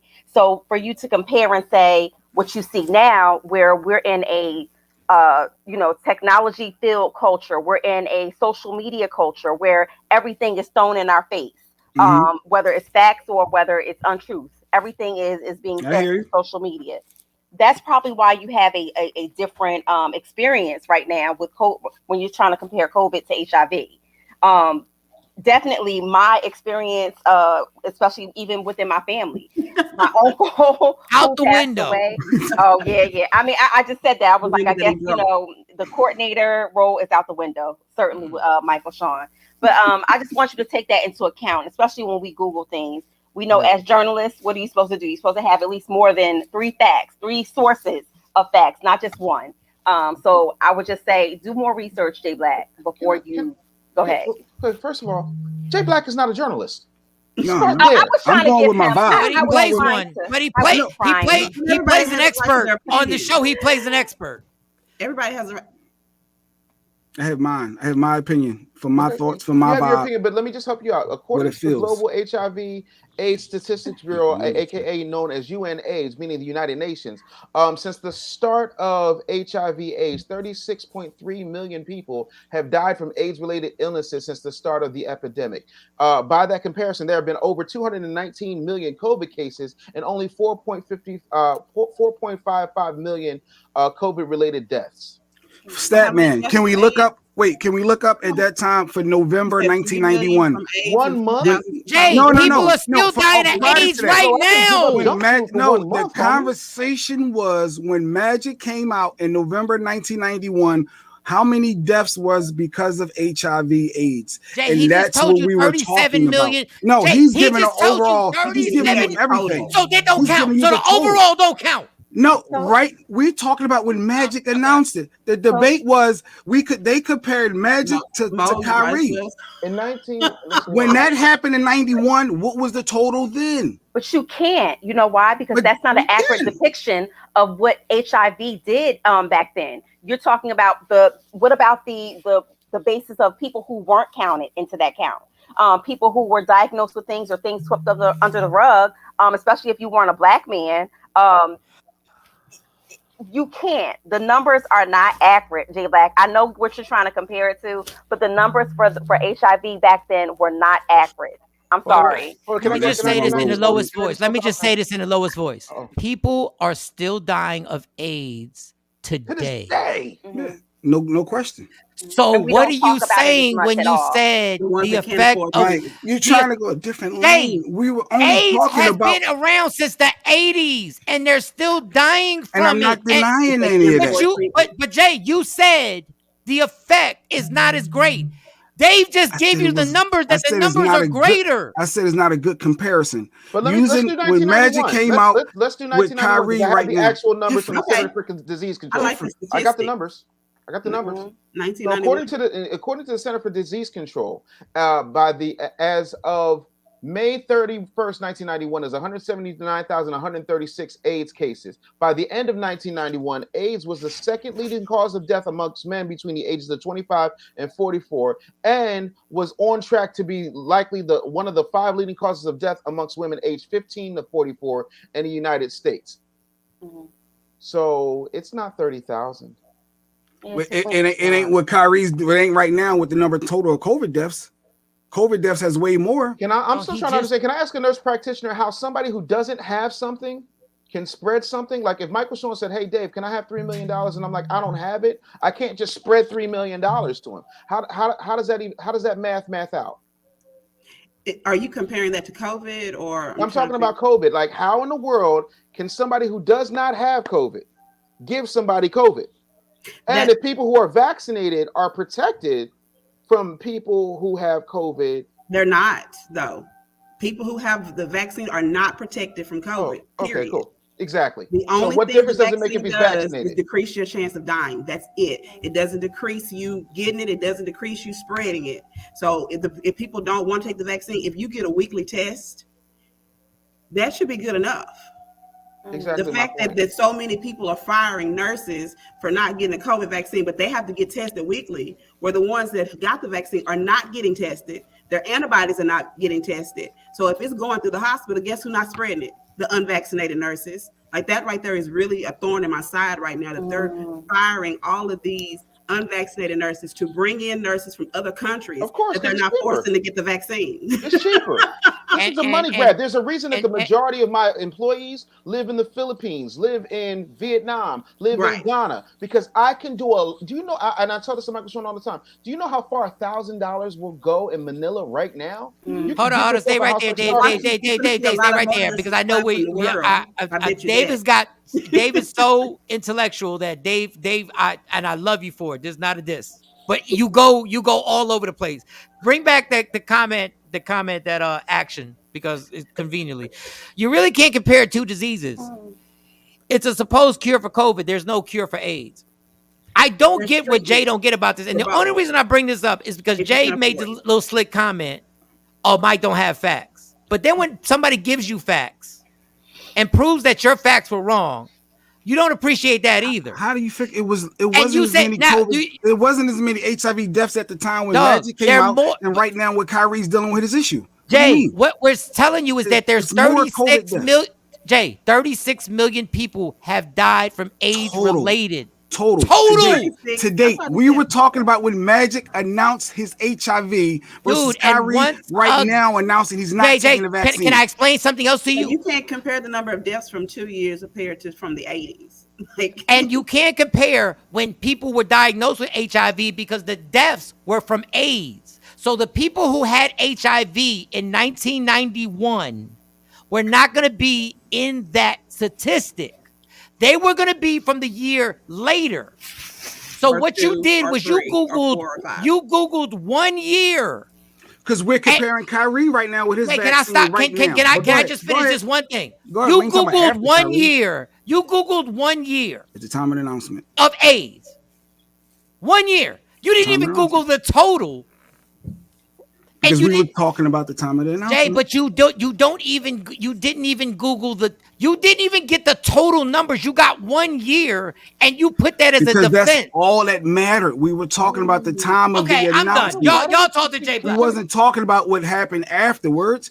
We're not talking about how many people dying after with Kyrie now a year from now. We're talking about the time of Kyrie deciding not to take that vaccine. How prevalent, how many deaths were COVID when Magic did. That's it. That is the most ignorant thing I've ever heard. That's it.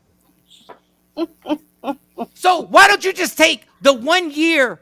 You took the whole total. Take the 1 year that Kyrie actually made the announcement. Just take the year. You can't take the total COVID deaths. You can't take 600,000 deaths. All right. For 2021, it would be the whole year. It would be now. It would be this year. You take it 600. If you're saying that from the whole year from Kyrie, practitioner about COVID. Right, I'll let y'all talk. Why is it that last year we were clanging pots together and saying that these people were essential and they were frontline workers and they were real American heroes?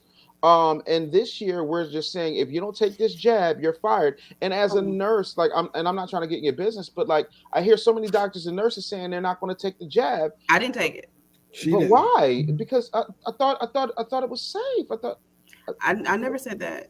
No, I'm not saying that you said. I'm talking about that's what they're saying in society. Yeah, but that's out John Legend. That's the problem that I have with the vaccine. Because if it's something that you put in your body, you should make the decision on whether it's safe for you. That's why I do not tell my patients that I have not taken until they start to tell me how they feel. Because I don't want to persuade anybody. Mm-hmm. Because it's your body, it's your choice, you're the one that has to deal with the consequences if it leaves you paralyzed or if it gives you Bell's palsy or if you don't take it and you die. You're the one that has to deal with that. So why is anybody else trying to force you to take something? If you don't want it, you shouldn't have to take it. And the fact that nurses are being forced, we have more medical knowledge than most people. Someone on one they can't hear you, nurse. They said they can't hear you on IG Live. I don't know what went on. And it's a nurse on the IG Live says she's facing losing her job because she refused. They didn't accept her religious beliefs for not taking the vaccine. So now her job, she's about to lose her job. Go find you a business. Open up your business. It's time. Like let them have the best side. Go find you a business and be your own boss. And forget the numbers. Forget the numbers. The reason why the comparison is perfect between Magic and Kyrie is because Magic literally they had the disease. He was HIV positive and they let him play basketball and they're not letting Kyrie play basketball and he don't even have it. I just don't get it. That is the common sense of this whole thing. It's political, but that's the whole thing. An agenda. With the NBA, the NFL, it's basically slavery. You're getting paid millions of dollars, but you have to do what they tell you to do. You got to deal with coaches calling you tire lips. You got to deal with all of this other stuff. You got to move when they tell you to move. But I mean, that's a little off the topic. But if the man does not want to take the COVID vaccine, how are you forcing him to play basketball? But and the reason why they posted that, because the reason why they compared the two was because Magic actually had HIV, and they're not letting Kyrie play when he doesn't even have COVID. Mm-hmm. So who cares about the numbers? He don't even have it. We all can agree that the science says that basically if you don't have it, the vaccine, you can't spread it, right? We all agree with that science. Yes. Right. And if you can test him before the game, why not test all the players before the game? You could test. How about this? I think they do. I thought that they still have a testing mechanism in place for players. So why are they worried about the vaccine? Mm-hmm. Because in New York State, and they're putting in all of these laws because a governor eventually wants to run for president. Mm-hmm. So he's trying to get ahead of it. Not to mention they're trying to bring everybody to heal. Moderna, Pfizer, and Johnson & Johnson as well. Yeah. And then there's that. And the irony of this is that you could, if you wanted to, if you were really this obsessed with it, you could test players before the game. Mm-hmm. You could test them at halftime. At practice. You could test them after the game. Mm-hmm. Then, when they came back to the facility for practice, you could test them again. Mm-hmm. Twice a So week is that's enough. why the comparison makes total sense, because it doesn't make any sense on how did you let Magic Johnson play in the NBA when he actually was HIV positive, but you won't, I'll repeat it for the 6,000th time, you won't let Kyrie play when he's negative. That don't make no sense, It's y'all. for control. When you have the purse strings, you can do what you want to do. Real quick, Mike, not to interrupt you. Okay, because everybody's falling off IG. I'm just trying to tell them all to go to the YouTube page. Mike, just pin that so they can just search Media Room on YouTube as well. I don't know what's going on with IG with Mike. IG is bugging. Whenever we start having these real good point. Yes, No, that's exactly because I what was it is. shut out. Still up. I was shut out. I did tell Jay Black my camera everything and is my out. microphone shut down. Automatic. As soon as you guys started talking, I Whenever just got there's back in facts because of that. by people who actually had to get an A in every class in order to get out of nursing school, and she's saying, hey, something stinks here at the hospital, all of a sudden, we started having these technical difficulties. It's very interesting to me. But I'm like, can I ask you something? Because like I'm telling you, like, I'm very, very scared of this jab. Very, very scared of it. I'm very self-contained, so I don't have to worry about losing my job. I own my job. But I'm very scared of, like now they're talking, and it's real. If you pay attention, it's real subtle, Mike. And I'm not gonna be long on this, I swear. It's real subtle. Like 2 days ago, I'm watching the news, getting my 6-year-old, my baby, right? I'm getting her ready for school because daddy takes her to school damn near every day. And they said now they're going to approve this for children ages 5 to 11. And I'm telling you right now, my pullout game might not have been strong enough to keep from making her, but my pullout game when it comes to taking her out of school is vicious. Yeah, I'm about to take mine off the bus because they had a meeting that the whole community did not know about, and they removed the mask mandates from the buses. Oh wow! Now keep in mind, I keep up with the number and our counting. And for the first time in 2 years, almost, we've had 4 days of no new cases. That's going to change. But they're children. You know how and I'm not big on the whole mask thing, but I am saying when it comes to kids, they're petri they're not dishes. taking meetings with parents. So I don't understand this. I don't understand this. How do you tell the kids there's not going to be a mask mandate in Texas if you're worried about it? I don't understand that. And then the same people, Ted Cruz especially, the schools that his kids go to have a mask mandate. Bam.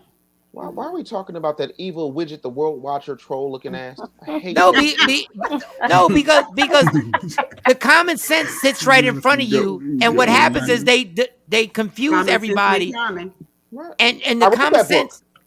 Huh? I wrote that book, Common Sense Ain't Common. Oh, that's a chapter in my book.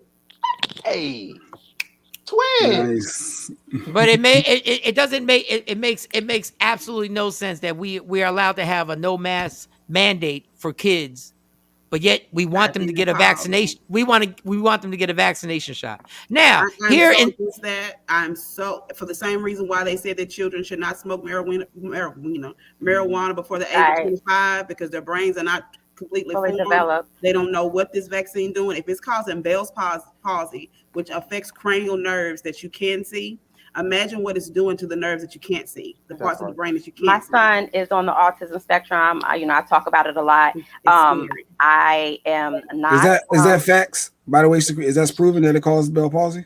Yes. Yes. Okay. Yes, that is one of the side effects. Yes, Jay Black. Okay. Yes. And why is it they got side effects for herpes medication when they're driving through the sunshine and whatnot, but you don't have a list of the side effects when they start talking about these shows? When John Legend says, "Oh, the COVID-19 vaccines are ready," with his man, boy, baby face looking ass, they never talk about all the side effects.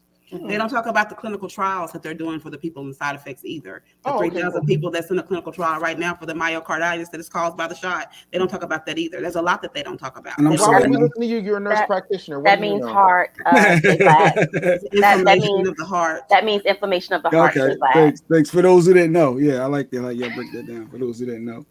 Put Action's comment on there. Action, Paul said, but Magic was a better player and had more influence with the NBA than Kyrie does, which is true.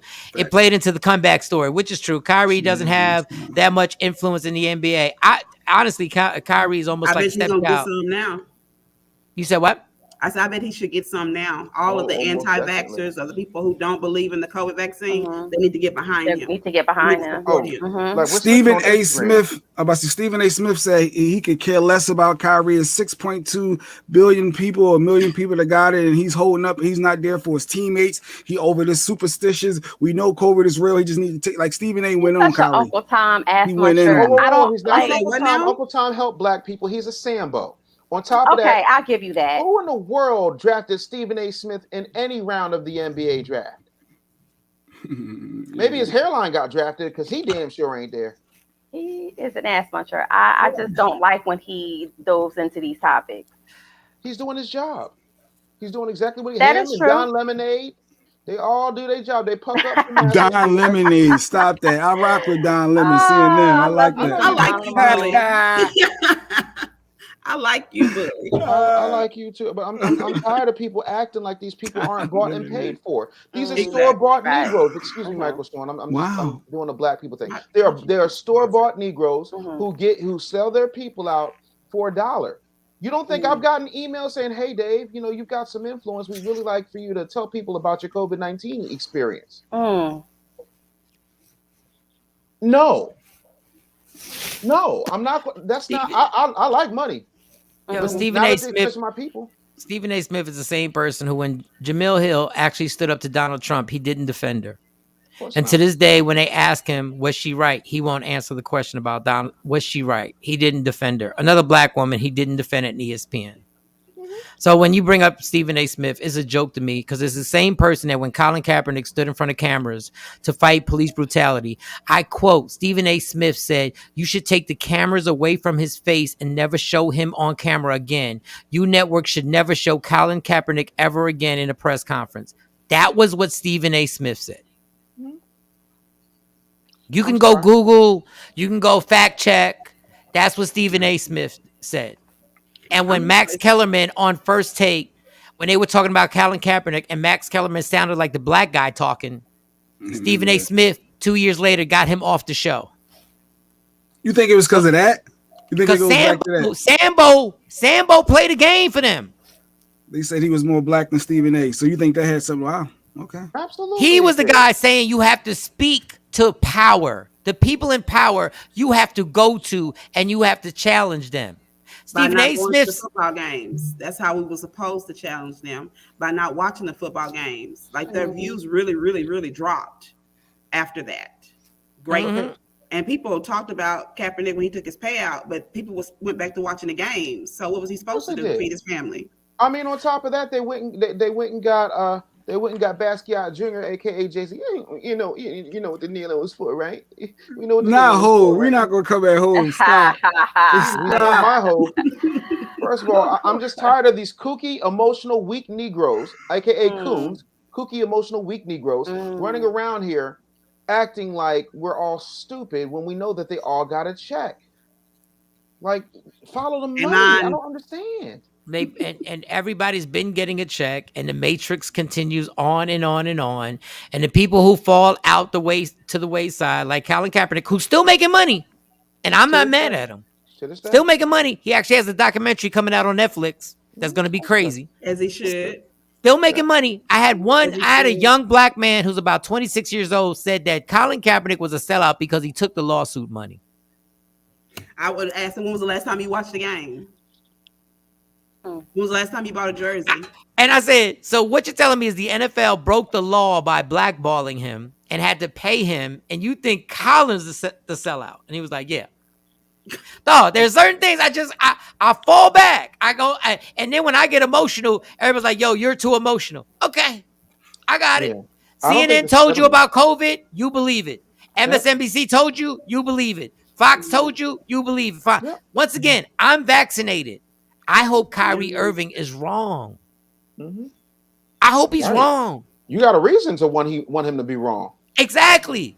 So when I'm defending people, who have stood up against this, I got the jab in my arm. I would really like to I should really be on the other side saying y'all are crazy. But my common sense says I can't say they're crazy.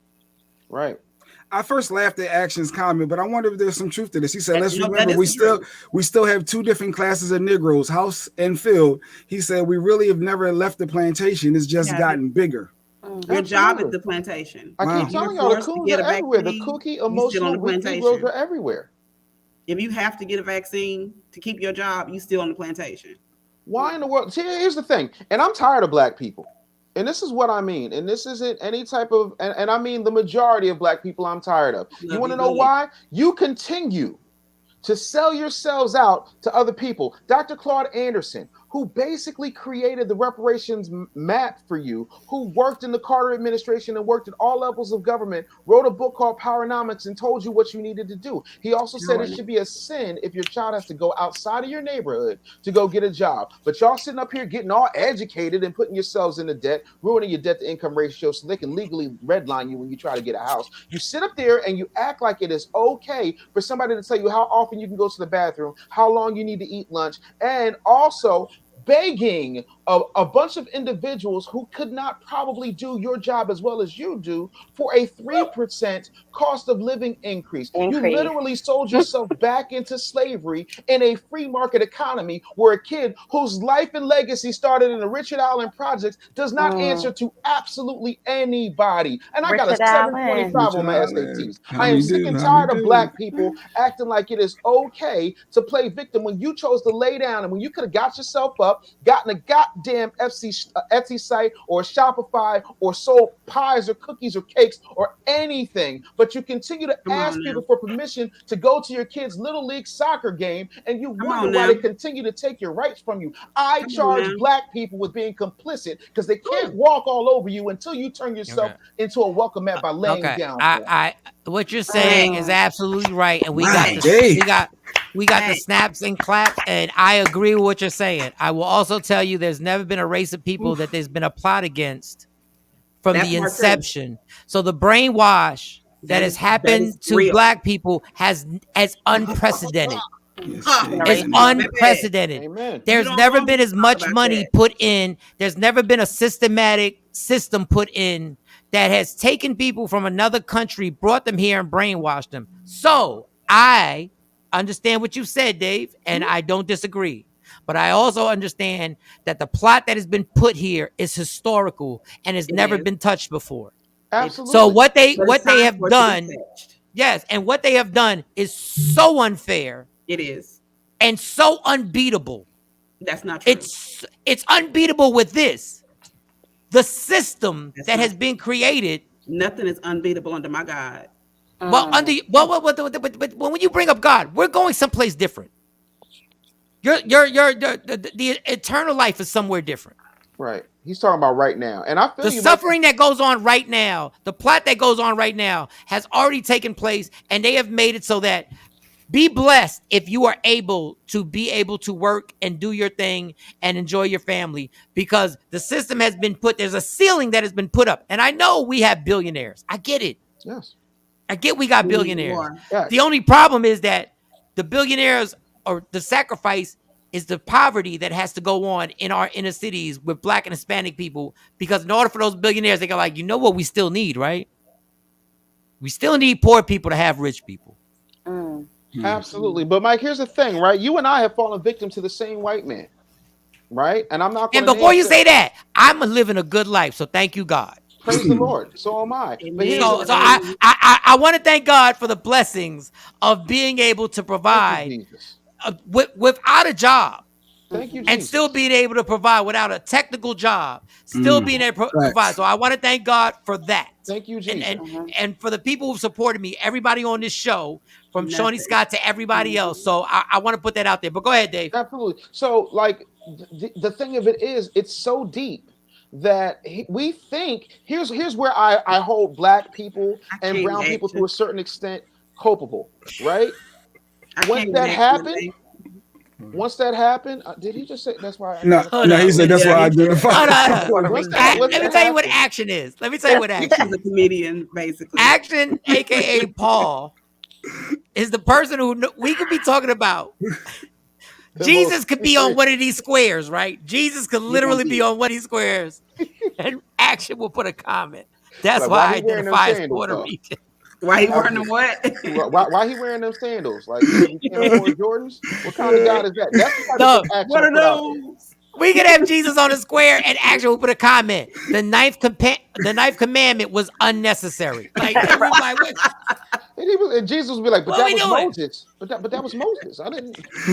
It's your Bible. Like, that's just who actually. No, The thing of what it is, was your thought, Dave? Dave, go back to my your thing of thought. it is, when that happened, I sued that radio station for $2 million. Not because I wanted the $2 million, but I wanted it to stop. I wanted them to know that you're not going to sit up here and push me out. And there are people to this day in the industry who will sit up here and say I'm all types of rabble rousers and troublemakers. You know what they all call me now? Get trouble. Mr. Anderson. You want to know why? Because I won.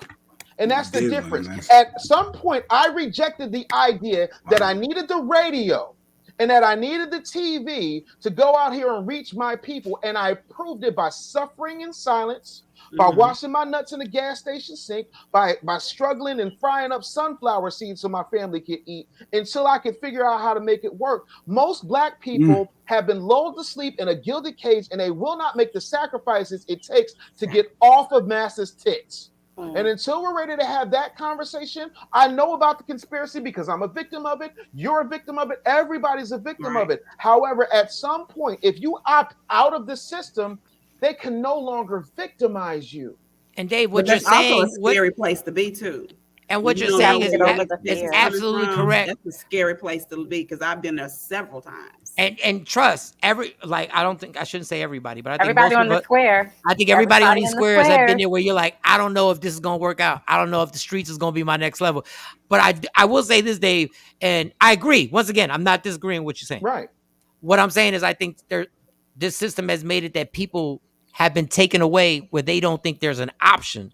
And that's the scariest point. When people have been tricked, there is no option. But then when people like you, when the nurse, when Mo, when Jay, when me go like, there is an option.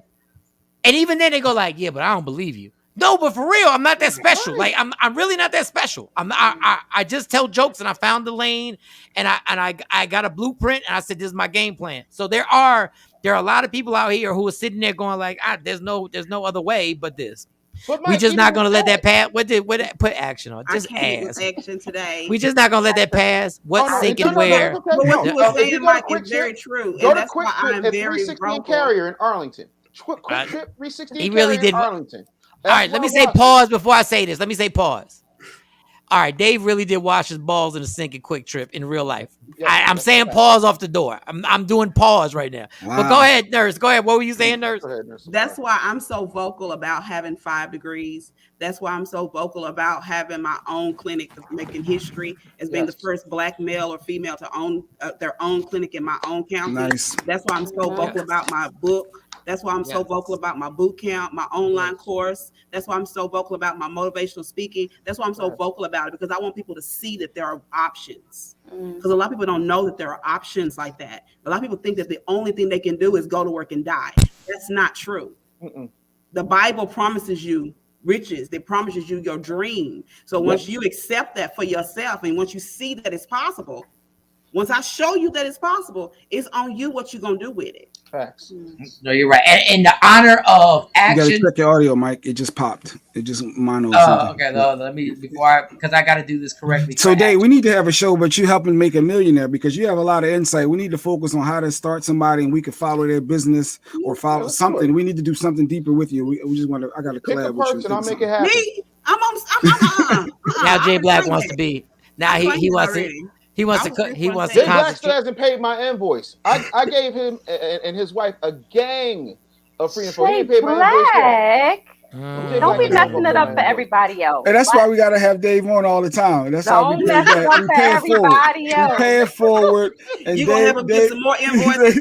That's how you gonna pay him. I know that's right. I didn't say nothing. I'm not even in that. I have no whatever y'all deal had, whatever Jay Black's deal. You don't control the content, Mike. No, I control what you don't control content. I control what I say, but you know, when you come on this show, you already know you're not getting paid with me. I don't know what Jay Black. I don't know what Jay Black bamboozled you into.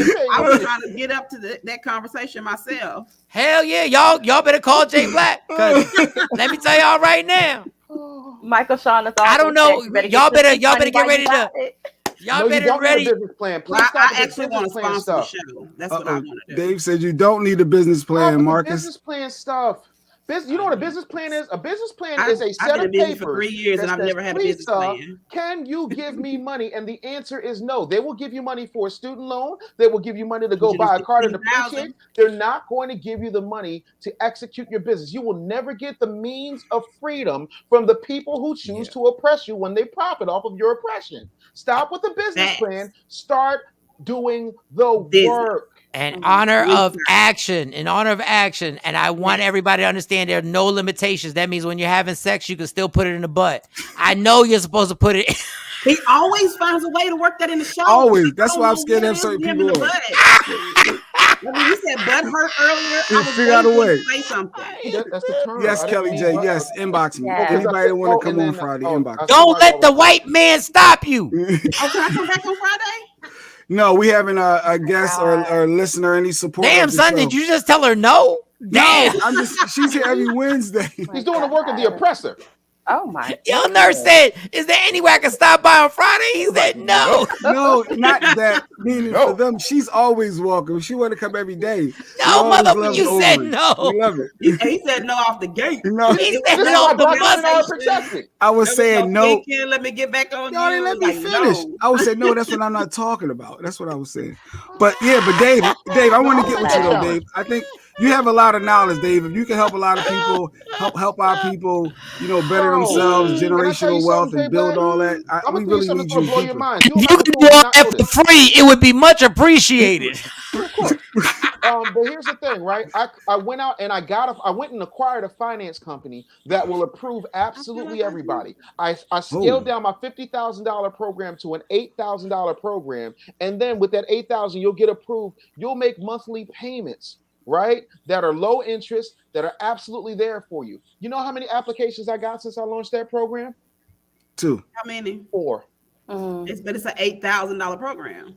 It's better than my $50,000 program. So what's the name of it? So I can put it up. Motherfucker, we ain't got $8,000. Damn it, ain't nobody got no $8,000 stacks. Like you said $8,000 and I start sweating. Like because y'all look at money differently. Doug, when you said $8,000, I almost washed my balls in my sink. Like real talk.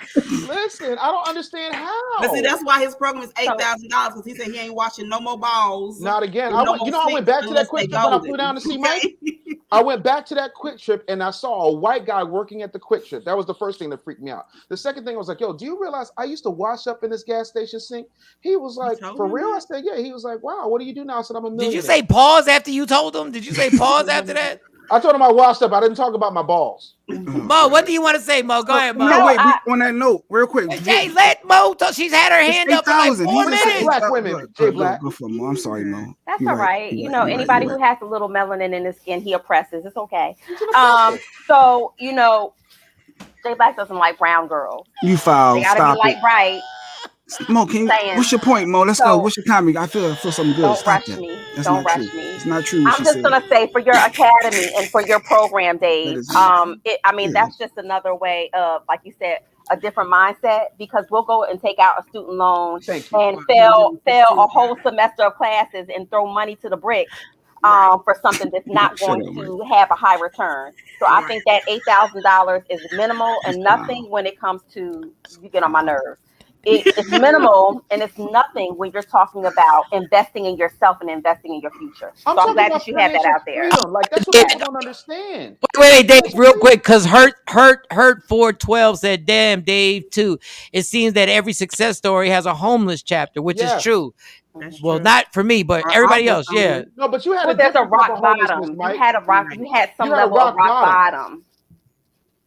You had a rock. You have to have something that breaks you and makes you focus. You went through a lot to get back to where you are right now. Let's not. Yeah. You're right. You're right. You know what I'm saying? Like people didn't realize where they could find you, and it was at the bottom of that bottle, and you had to climb out, homie. And listen, I give you all the respect in the world because I got 5 uncles that couldn't do it. You know what I'm saying? So, and Dave, just to clarify, you said you have a guaranteed $8,000 that every business can get approved for, and they have to pay back $600 a month. Yes. And that can help get their business going to buy supplies and get things. and they refuse to take you up on that. That's Absolutely. deep. So, and if someone wanted to look into that, is there a website? Should they just hit you up at the Business Bully at the There's a AOL? link AOL. in my bio. Oh, IG. yes. I'll be hitting you up. Yes. Listen, it's right there. It's the first thing. It says Dave Anderson, AK Mastermind. It's the first link. And the thing of it is, like, Wait, say it again. Wait, Dave, slow down. What link do they touch? What link do they it's the tap? very first link in my bio on Instagram. It says like Dave 8K Mastermind or something along that. You fill out the application, we'll get you approved in a couple of days, and then we start to go to work. We find like what people don't realize, the difference between selling something for $10, $10,000, $100,000, or $1 million is the ask. And I want to say something, and I'm not trying to be profound, even though I have a knack for doing it by mistake. Instead of saying people won't do it and don't do it, encouragement would be good to say, listen, you can do it. You can do this. And without telling people why you ain't doing it and why y'all so scared. Because no, I didn't say I didn't say you said, well, okay, I'm sorry. Kind of, but not because my voice is raspier and squeakier than yours. But my thing is to encourage people. Listen, take the chance. I'm sorry. They've got the hood PPP loans. No, I hope he doesn't. I hope he doesn't. I hope he doesn't. I hope he doesn't. What is this man who has diamond mines in Africa making his money off of blood diamonds coming for me right now? Dave, he was just joking. He was just joking. So am I. I hope he was just joking. Now, if this happens to be a PP, if this is a triple P loan, then we ain't got nothing to do with Dave. But other than that, my thing is for real. Research it. What would it hurt to actually go to his Instagram, tap that link in the bio, and research it for yourself, and see if this is something you can do to pay You get $8,000 a car note, and you can pay $200 a month. Right. No, he says 600. Between 2 and 6, depending on like your credit and how the credit score. So is it going by your personal score, or is it going by the business? It's going by your personal score because most people don't even have business credit. The number of Black people in America who have business credit who actually own business is about 7.3%. And that is so true because I've been in business for 3 years and I'm just now getting some. Thank you. And it's simple. And but if nobody's crazy told because you, I have a you don't friend know. that told me that she got a $50,000 credit card. I'm like, what the hell? How you do that?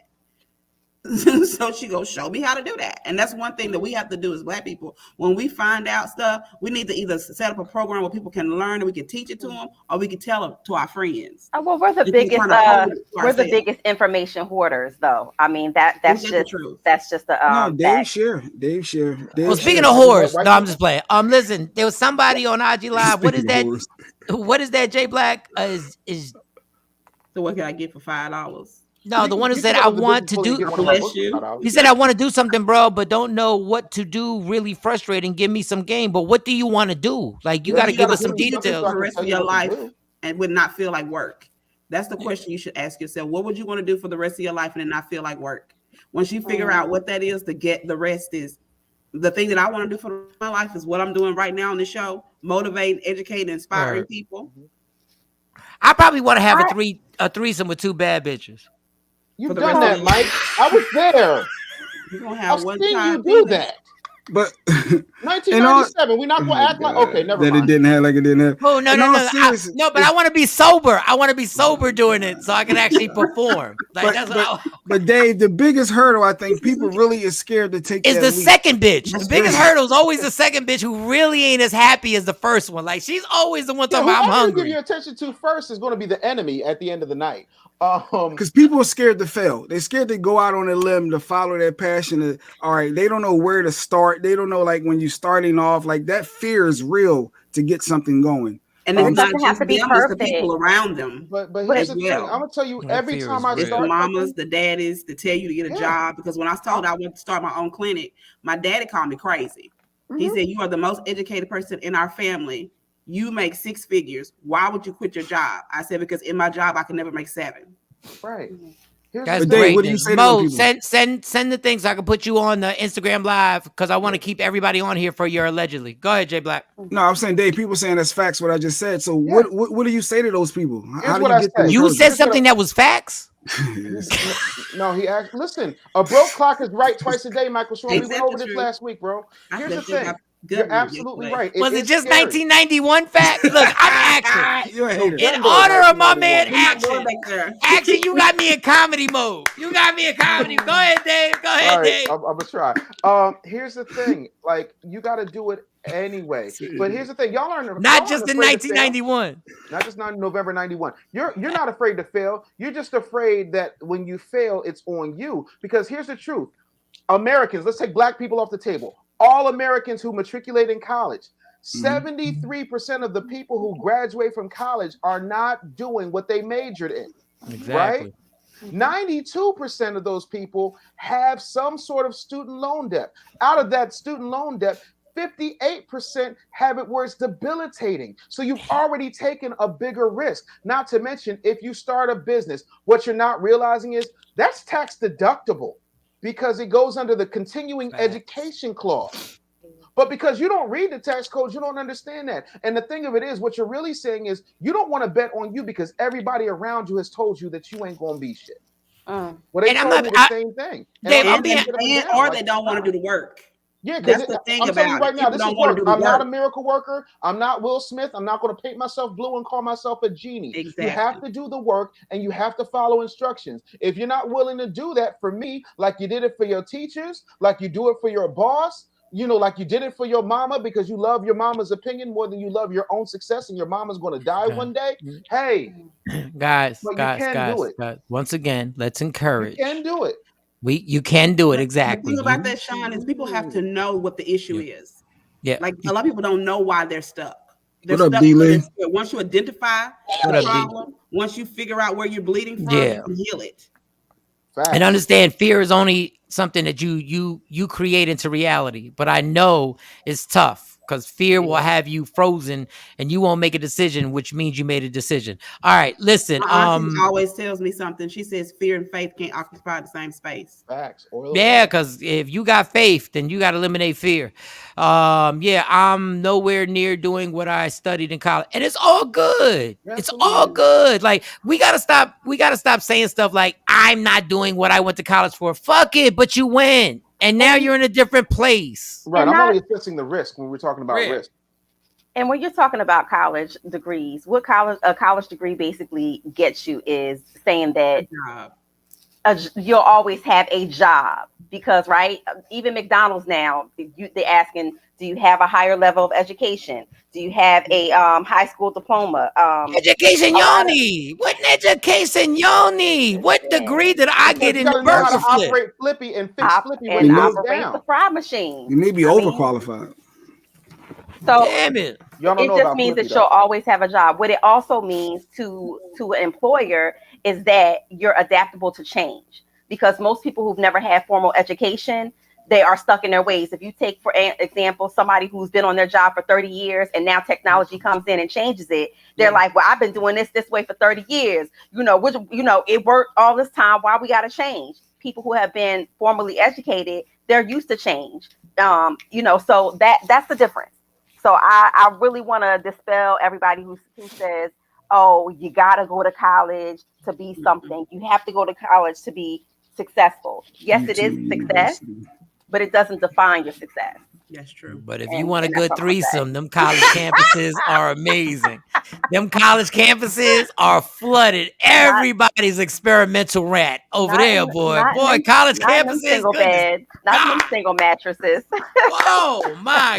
Shout out to them comedy shows. Golly, Lord have mercy, boy. Save this live, Mike. Save your live. I think this was a good one with Dave speaking.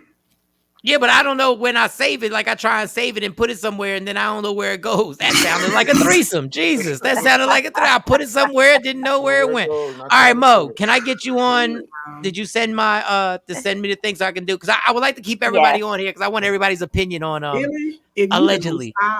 So when Billy J. Edwards said, so when I changed from selling weed to selling crack, does that count? I mean, it does. It does. I mean, we don't promote selling crack. But it is an upgrade, like financially. I mean, you're killing people faster, right? But I understand. I've never sold crack.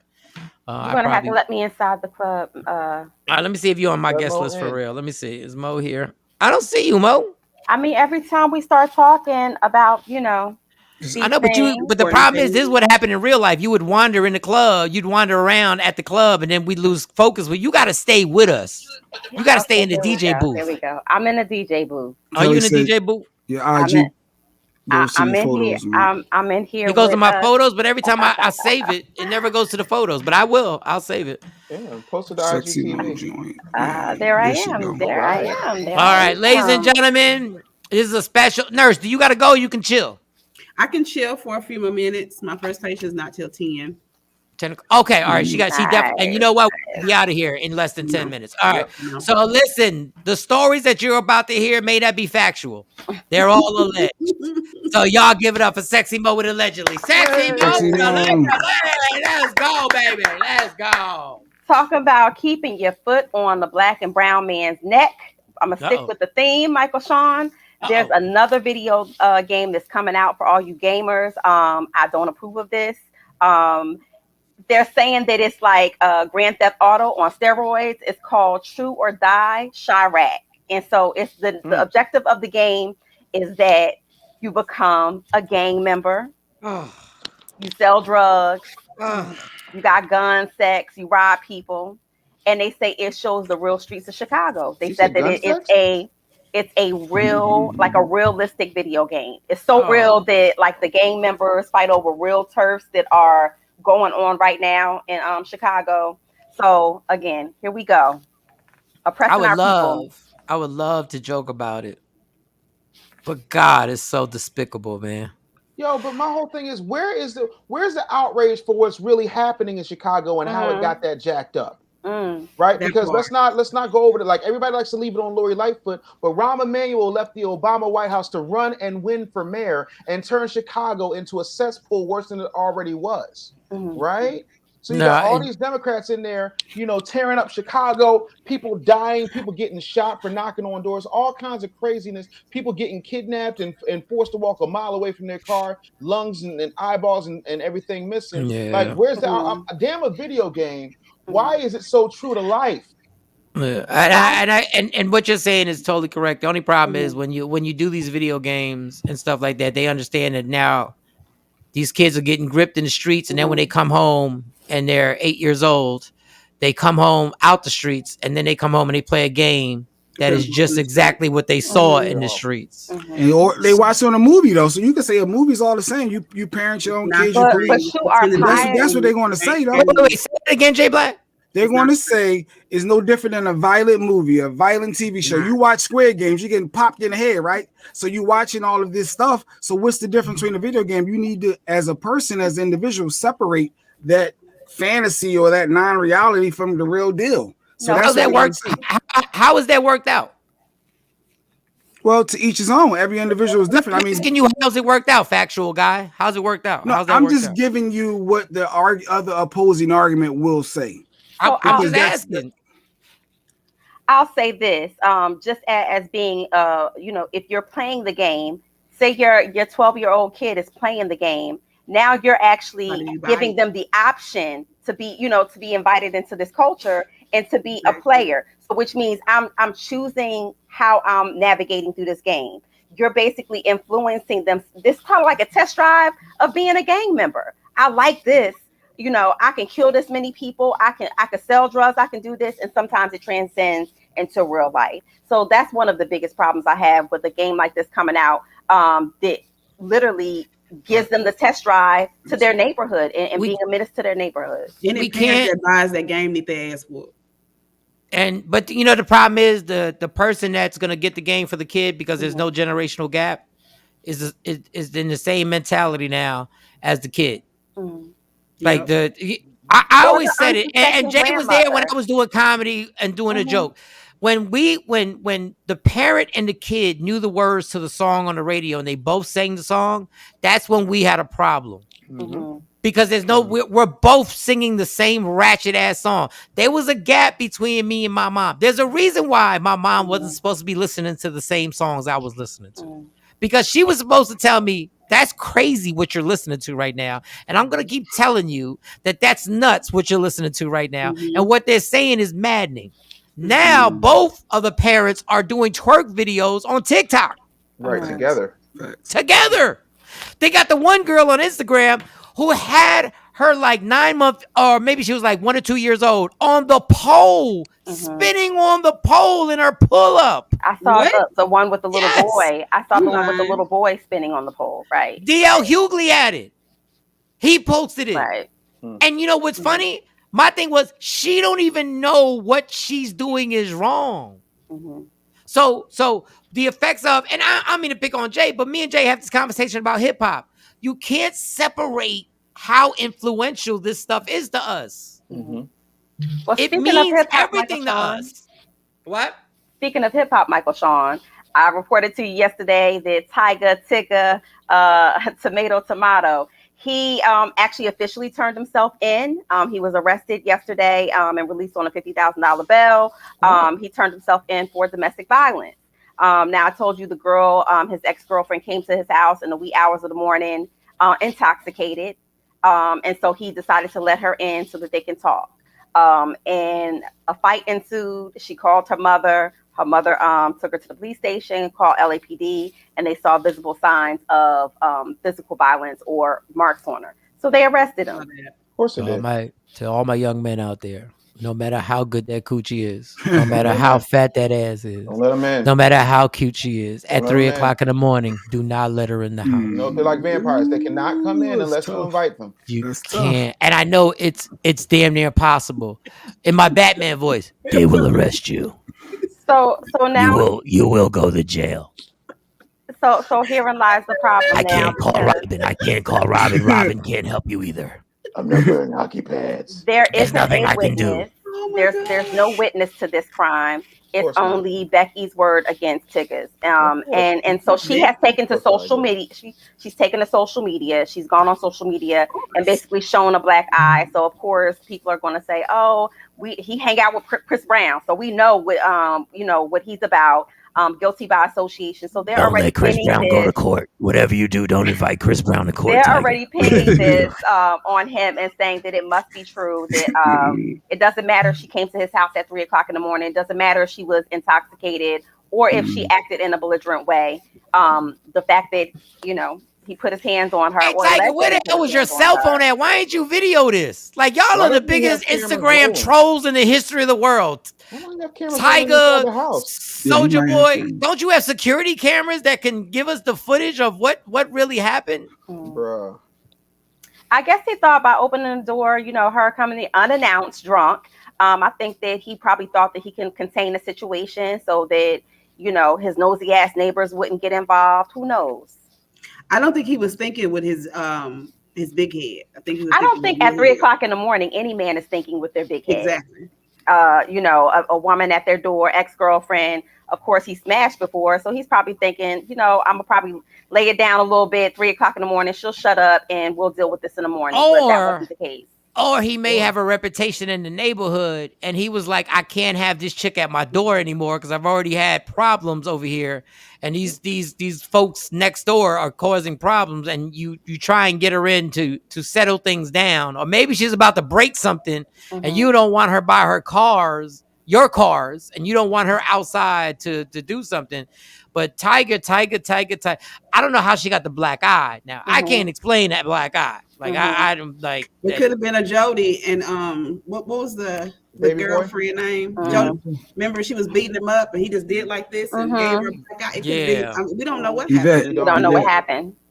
We don't know. God bless Tiger for. And she added TMZ, so a lot of the rumor is she's about the money. She's trying to get paid, and for her to add TMZ. And so here's the thing. She's not denying that she was intoxicated and came to his house unannounced. That's one. Number two, if you're intoxicated, you don't know if, and I'm just playing devil's advocate like Jay Black always says, you don't know if she came there with the black eye or came there after being hit because she was drunk coming from somewhere else. Let me tell you what I'm not going to do. There's a lot of different variables to this story. Let me tell you what I'm not going to do in 2021 is waste my breath defending Tiger. You on your own, homie.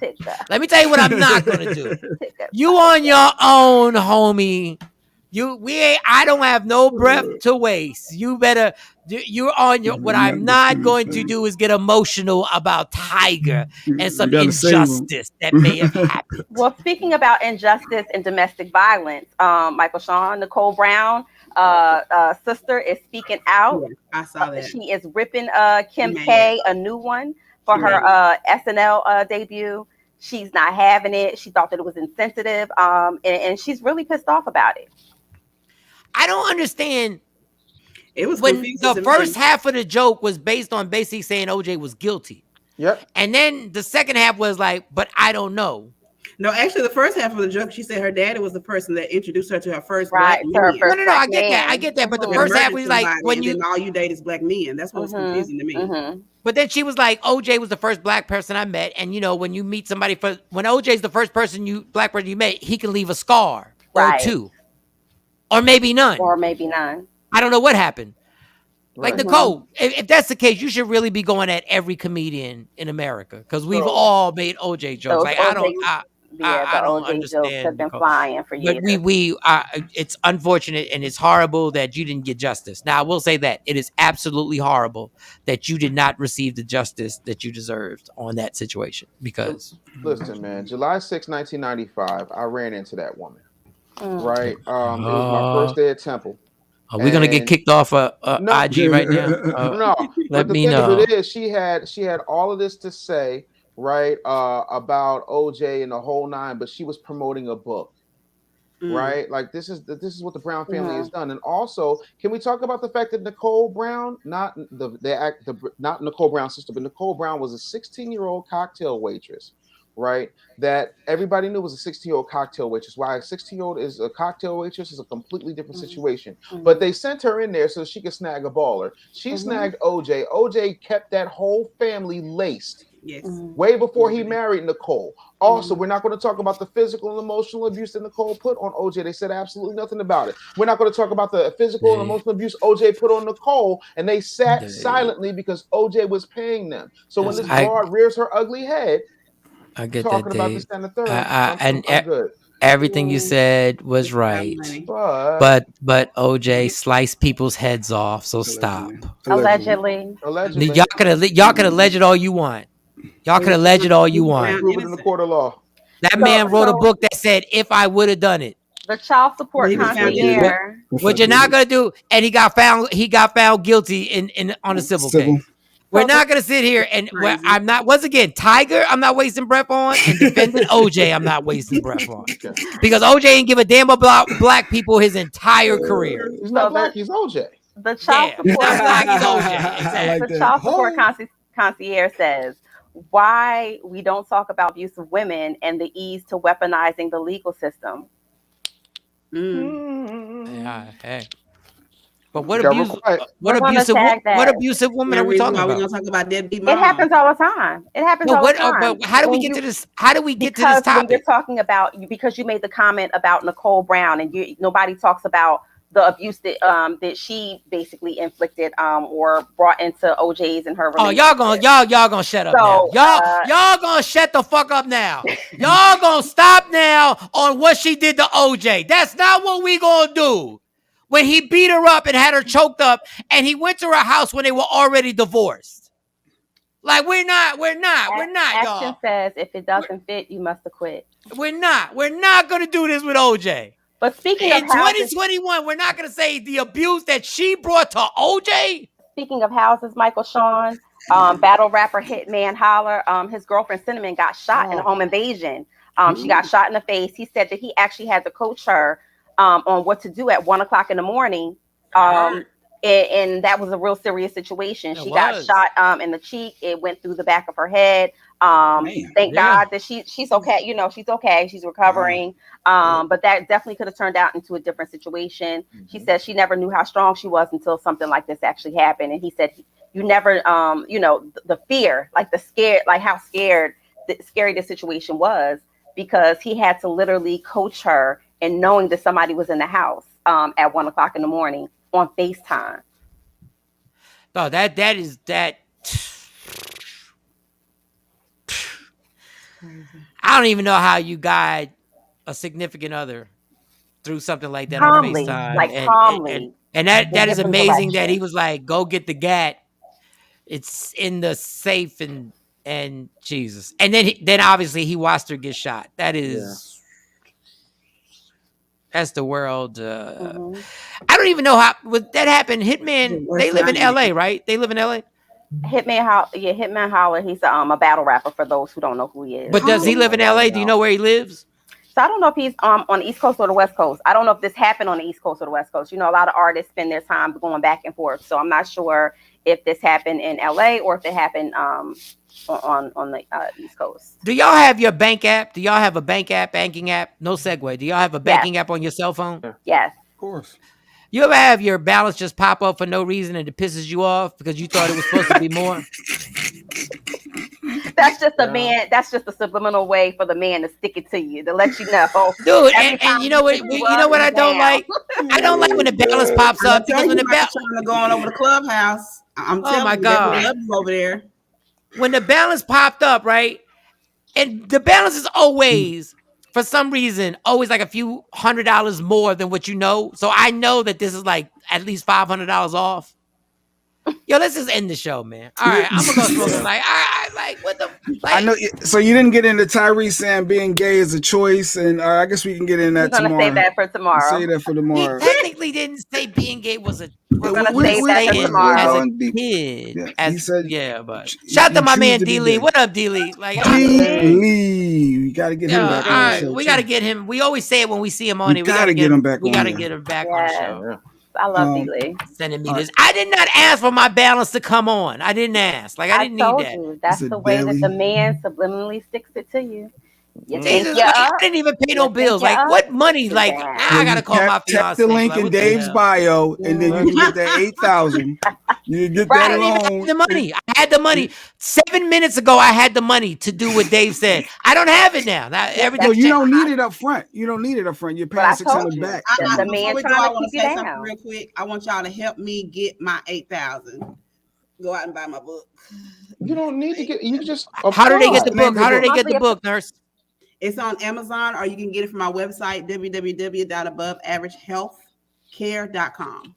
But it's monthly payments, right, Dave? So you're not asking for $8,000 up front. Not at all. You don't gotta save all your over money. the place. That's Y'all, we go from $600. promoting the book to going back. Like No, we we're are. right back to the $8,000. There is no coordination. Okay, here we go. This is what we're gonna do. Dave. Yes. Shout out everything. Shout out everything. Shout out what you have, and shout out how they actually get that loan that you're talking about. All right. So what you want to do is you want to go to my Instagram at the Business Bully. It's right there, and you click that first link in my bio, Dave 8K Mastermind, and you apply. You'll get approved, and then we'll rock and roll. We'll get you started. It's just that simple. Nurse, what you got going on? Promote your book and how they can get it. Yes, please go out and get my book, No Colored Nurses. It's a book that I wrote back in 2018. The very first story was when I went to work one day and there was a sign on the door that had No Colored Nurses on it. So it tells you about some things that I had to deal with being a Black nurse in Texas. You can get this on Amazon, or you can get it from our website. If you are in Texas and you need any type of treatment, any type of diseases, STIs, ear infections, eye infections, COVID, you can come and see me. I can take care of you virtually. I can come to your house, or you can come to my clinic. She can give you the Viagra pill too. She get that blue pill. She can prescribe it. You got the blue pill. You can prescribe it. Michael Shawn, you don't have that problem. Prescription pad. I have a medical degree. Oh, yeah. As Yeah, a nurse, I practitioner, she can write her own script. I need that blue pill, nurse. Real talk. Like I do. But is that sobriety, I Mike? got something that you might want to try better. That's a little natural. It's honey. Honey. Just honey? Yes. And honey, like straight honey? It's also good for your immune system. And trust me, I know firsthand it works. Jacqueline, get at me. Go follow me on Instagram. I got you. Just so before I go to bed and get intimate, do I take it like 15, 20 minutes before? Or do I just swallow the honey? You can take it from the package, or you can put it on her. However you want to use it is up to you. If I put it on her, it works? Like it works on me if I put it on her? You're ingesting, yes. Oh, I got you. All right. That's good. All right. Mo, what you got? Promote yourself. Tell them how to follow you and all that good stuff. You can follow me at SexyMoTOL, and I'll promote my businesses later. All right, good. I know that's right, sis. All right, this has been great. We want to thank Dave. Hey, We let want me to thank support my wife. My wife, black. Oh damn, Jay Black. I thought my bad, because you were showing the wife, website. Go ahead, knock that So out. my wife, she started her own business, black owned, just her. She's rocking out. It's called gopher.com. I know Dave's not big on the t-shirt thing, but she do cups. There's a lot of personalized items, that she created. She's trying to create something on her own instead of like Dave saying just sitting back doing nothing. So support. Go to gopherillc.com and check out the different shirt, no toxic t-shirts. You can look at Takeover Legend shirts, create your own. But yeah, Dave so support millionaire support. maker shirt. You need to let people know. Yeah, Dave making millionaires. So Exactly. Exactly. I'm not the goat. I'm the goat herder. All right. All I have is I'll a comedy take it. show, October 20th. Tap the link in my bio at the Addison Improv. The comedy show, October 20th. Tap the link in my damn bio, October 20th. And for the rest of the day, all I'm going to do is watch Squid Games again. That's it. Oh, That's wow. what I'm doing. That's a nice life. Well, I actually do have to get the tickets. I will have tickets on me. Legacy Squad, we had another great show. Come back tomorrow for another amazing show. Legacy Squad, is that the squad? the name of the comment team? No, I don't know. We still kind of. I was a couple other names. I have a love-hate relationship with Dave the Bully Business. That's good. That's good. The fact that we don't like anybody on our show that you just feel lukewarm about. We need passionate feelings about everybody on the show. You gotta either love it or hate it, or sometimes hate it and sometimes love it. But all that, he cool. No, we don't like he or she's cool. Like that's like having sex with somebody and they're like, how was it? It was cool. That means it was hard. Tell everybody why you hate me. Dave, I will be hitting you up soon. Mark, make sure you got your money right. Dave is not gonna. Don't bamboozle, Dave. Don't go over there and try and get into something. Be better than Jay Black. Be Pay your invoice. And Mike, for your people on IG, how can they catch the show? How they search the show? Search the show. Listen, when you're watching the show live, you're watching it on my IG, or you can go to Media Room 360 TV. You can download that app, Media Room 360 TV. Okay? You can download that in all social media platforms. Now listen, because y'all get confused real quick. You're watching it live, Media Room 360 TV, YouTube, Facebook, everything. Or you can download the app. Now, the show's about to end. If you missed the show and you want to see the show in its entirety, go to Michael Shawn and the Takeover Legends YouTube channel. And you can see you can see Dave, the Business Bully, may have got us suspended for Instagram. I don't know. I think we might be a done deal. Yeah. But if you want to see what Dave said, and you want to see me and Jay Black argue about COVID, Kyrie Irving, Magic Johnson, and you want to see the intensity that went down, if you want to see the amazing ladies, our nurse, Sexy Mo, if you want to see our herpes goddess who dropped the mic on us 2 times, she dropped the mic on us. Yes. Go to Michael Shawn and the Takeover Legends YouTube page and you'll see the entire thing. Yep. Can I say something real quick? Do y'all have a flyer for those of us who are in the Legacy Squad that we can share? Because I shared today's show in a whole bunch of groups, but it would be better if I had a flyer. I'll get to that. Okay. I'll get to that. Wait a second. Let me tap this mic real quick. What is the Legacy Squad? What do we got going on? They trying to come up with names for our supporters. It's people that rock with us. Cardi B got her team. Nikki got her Barbs. Beyonce got the Beehives. Everybody got their squad that rocks and support the show. So they're coming up with some names. So, that's what they're trying to find. Okay. Super dope. Okay. Super dope. TOL Talkers, the Legacy Squad. They're trying to the Legacy Squad, TOL Talkers. Okay. All right. Well, I keep working because I feel like we're all building legacies here. Like everybody. You said what? I said I like the Legacy Squad because I feel like everybody in one of these squares and everybody watching, just by watching the show, they will be building their own legacies. That's why I like the Legacy Squad. I'm not mad at it. I never thought I'd be doing something that important. Okay. All right. You got to good. It's important. This is good, y'all. All right. Love me for who I am, not who you want me to be, because I can never be that, and understand there's only one thing in life that's guaranteed. It will end. So enjoy every minute, every second. Dave. You fight for everything else in your life. Parking spots. You fight for the big piece of chicken. You fight for attention from a family member. Fight for your happiness and never let nobody steal that from you. All right. We'll talk to y'all tomorrow. It's Michael Shawn and the Takeover Legends. Yeah, y'all. Michael Shawn and the Takeover Legends, where the truth hurts, but also makes you laugh. Baby, tap in.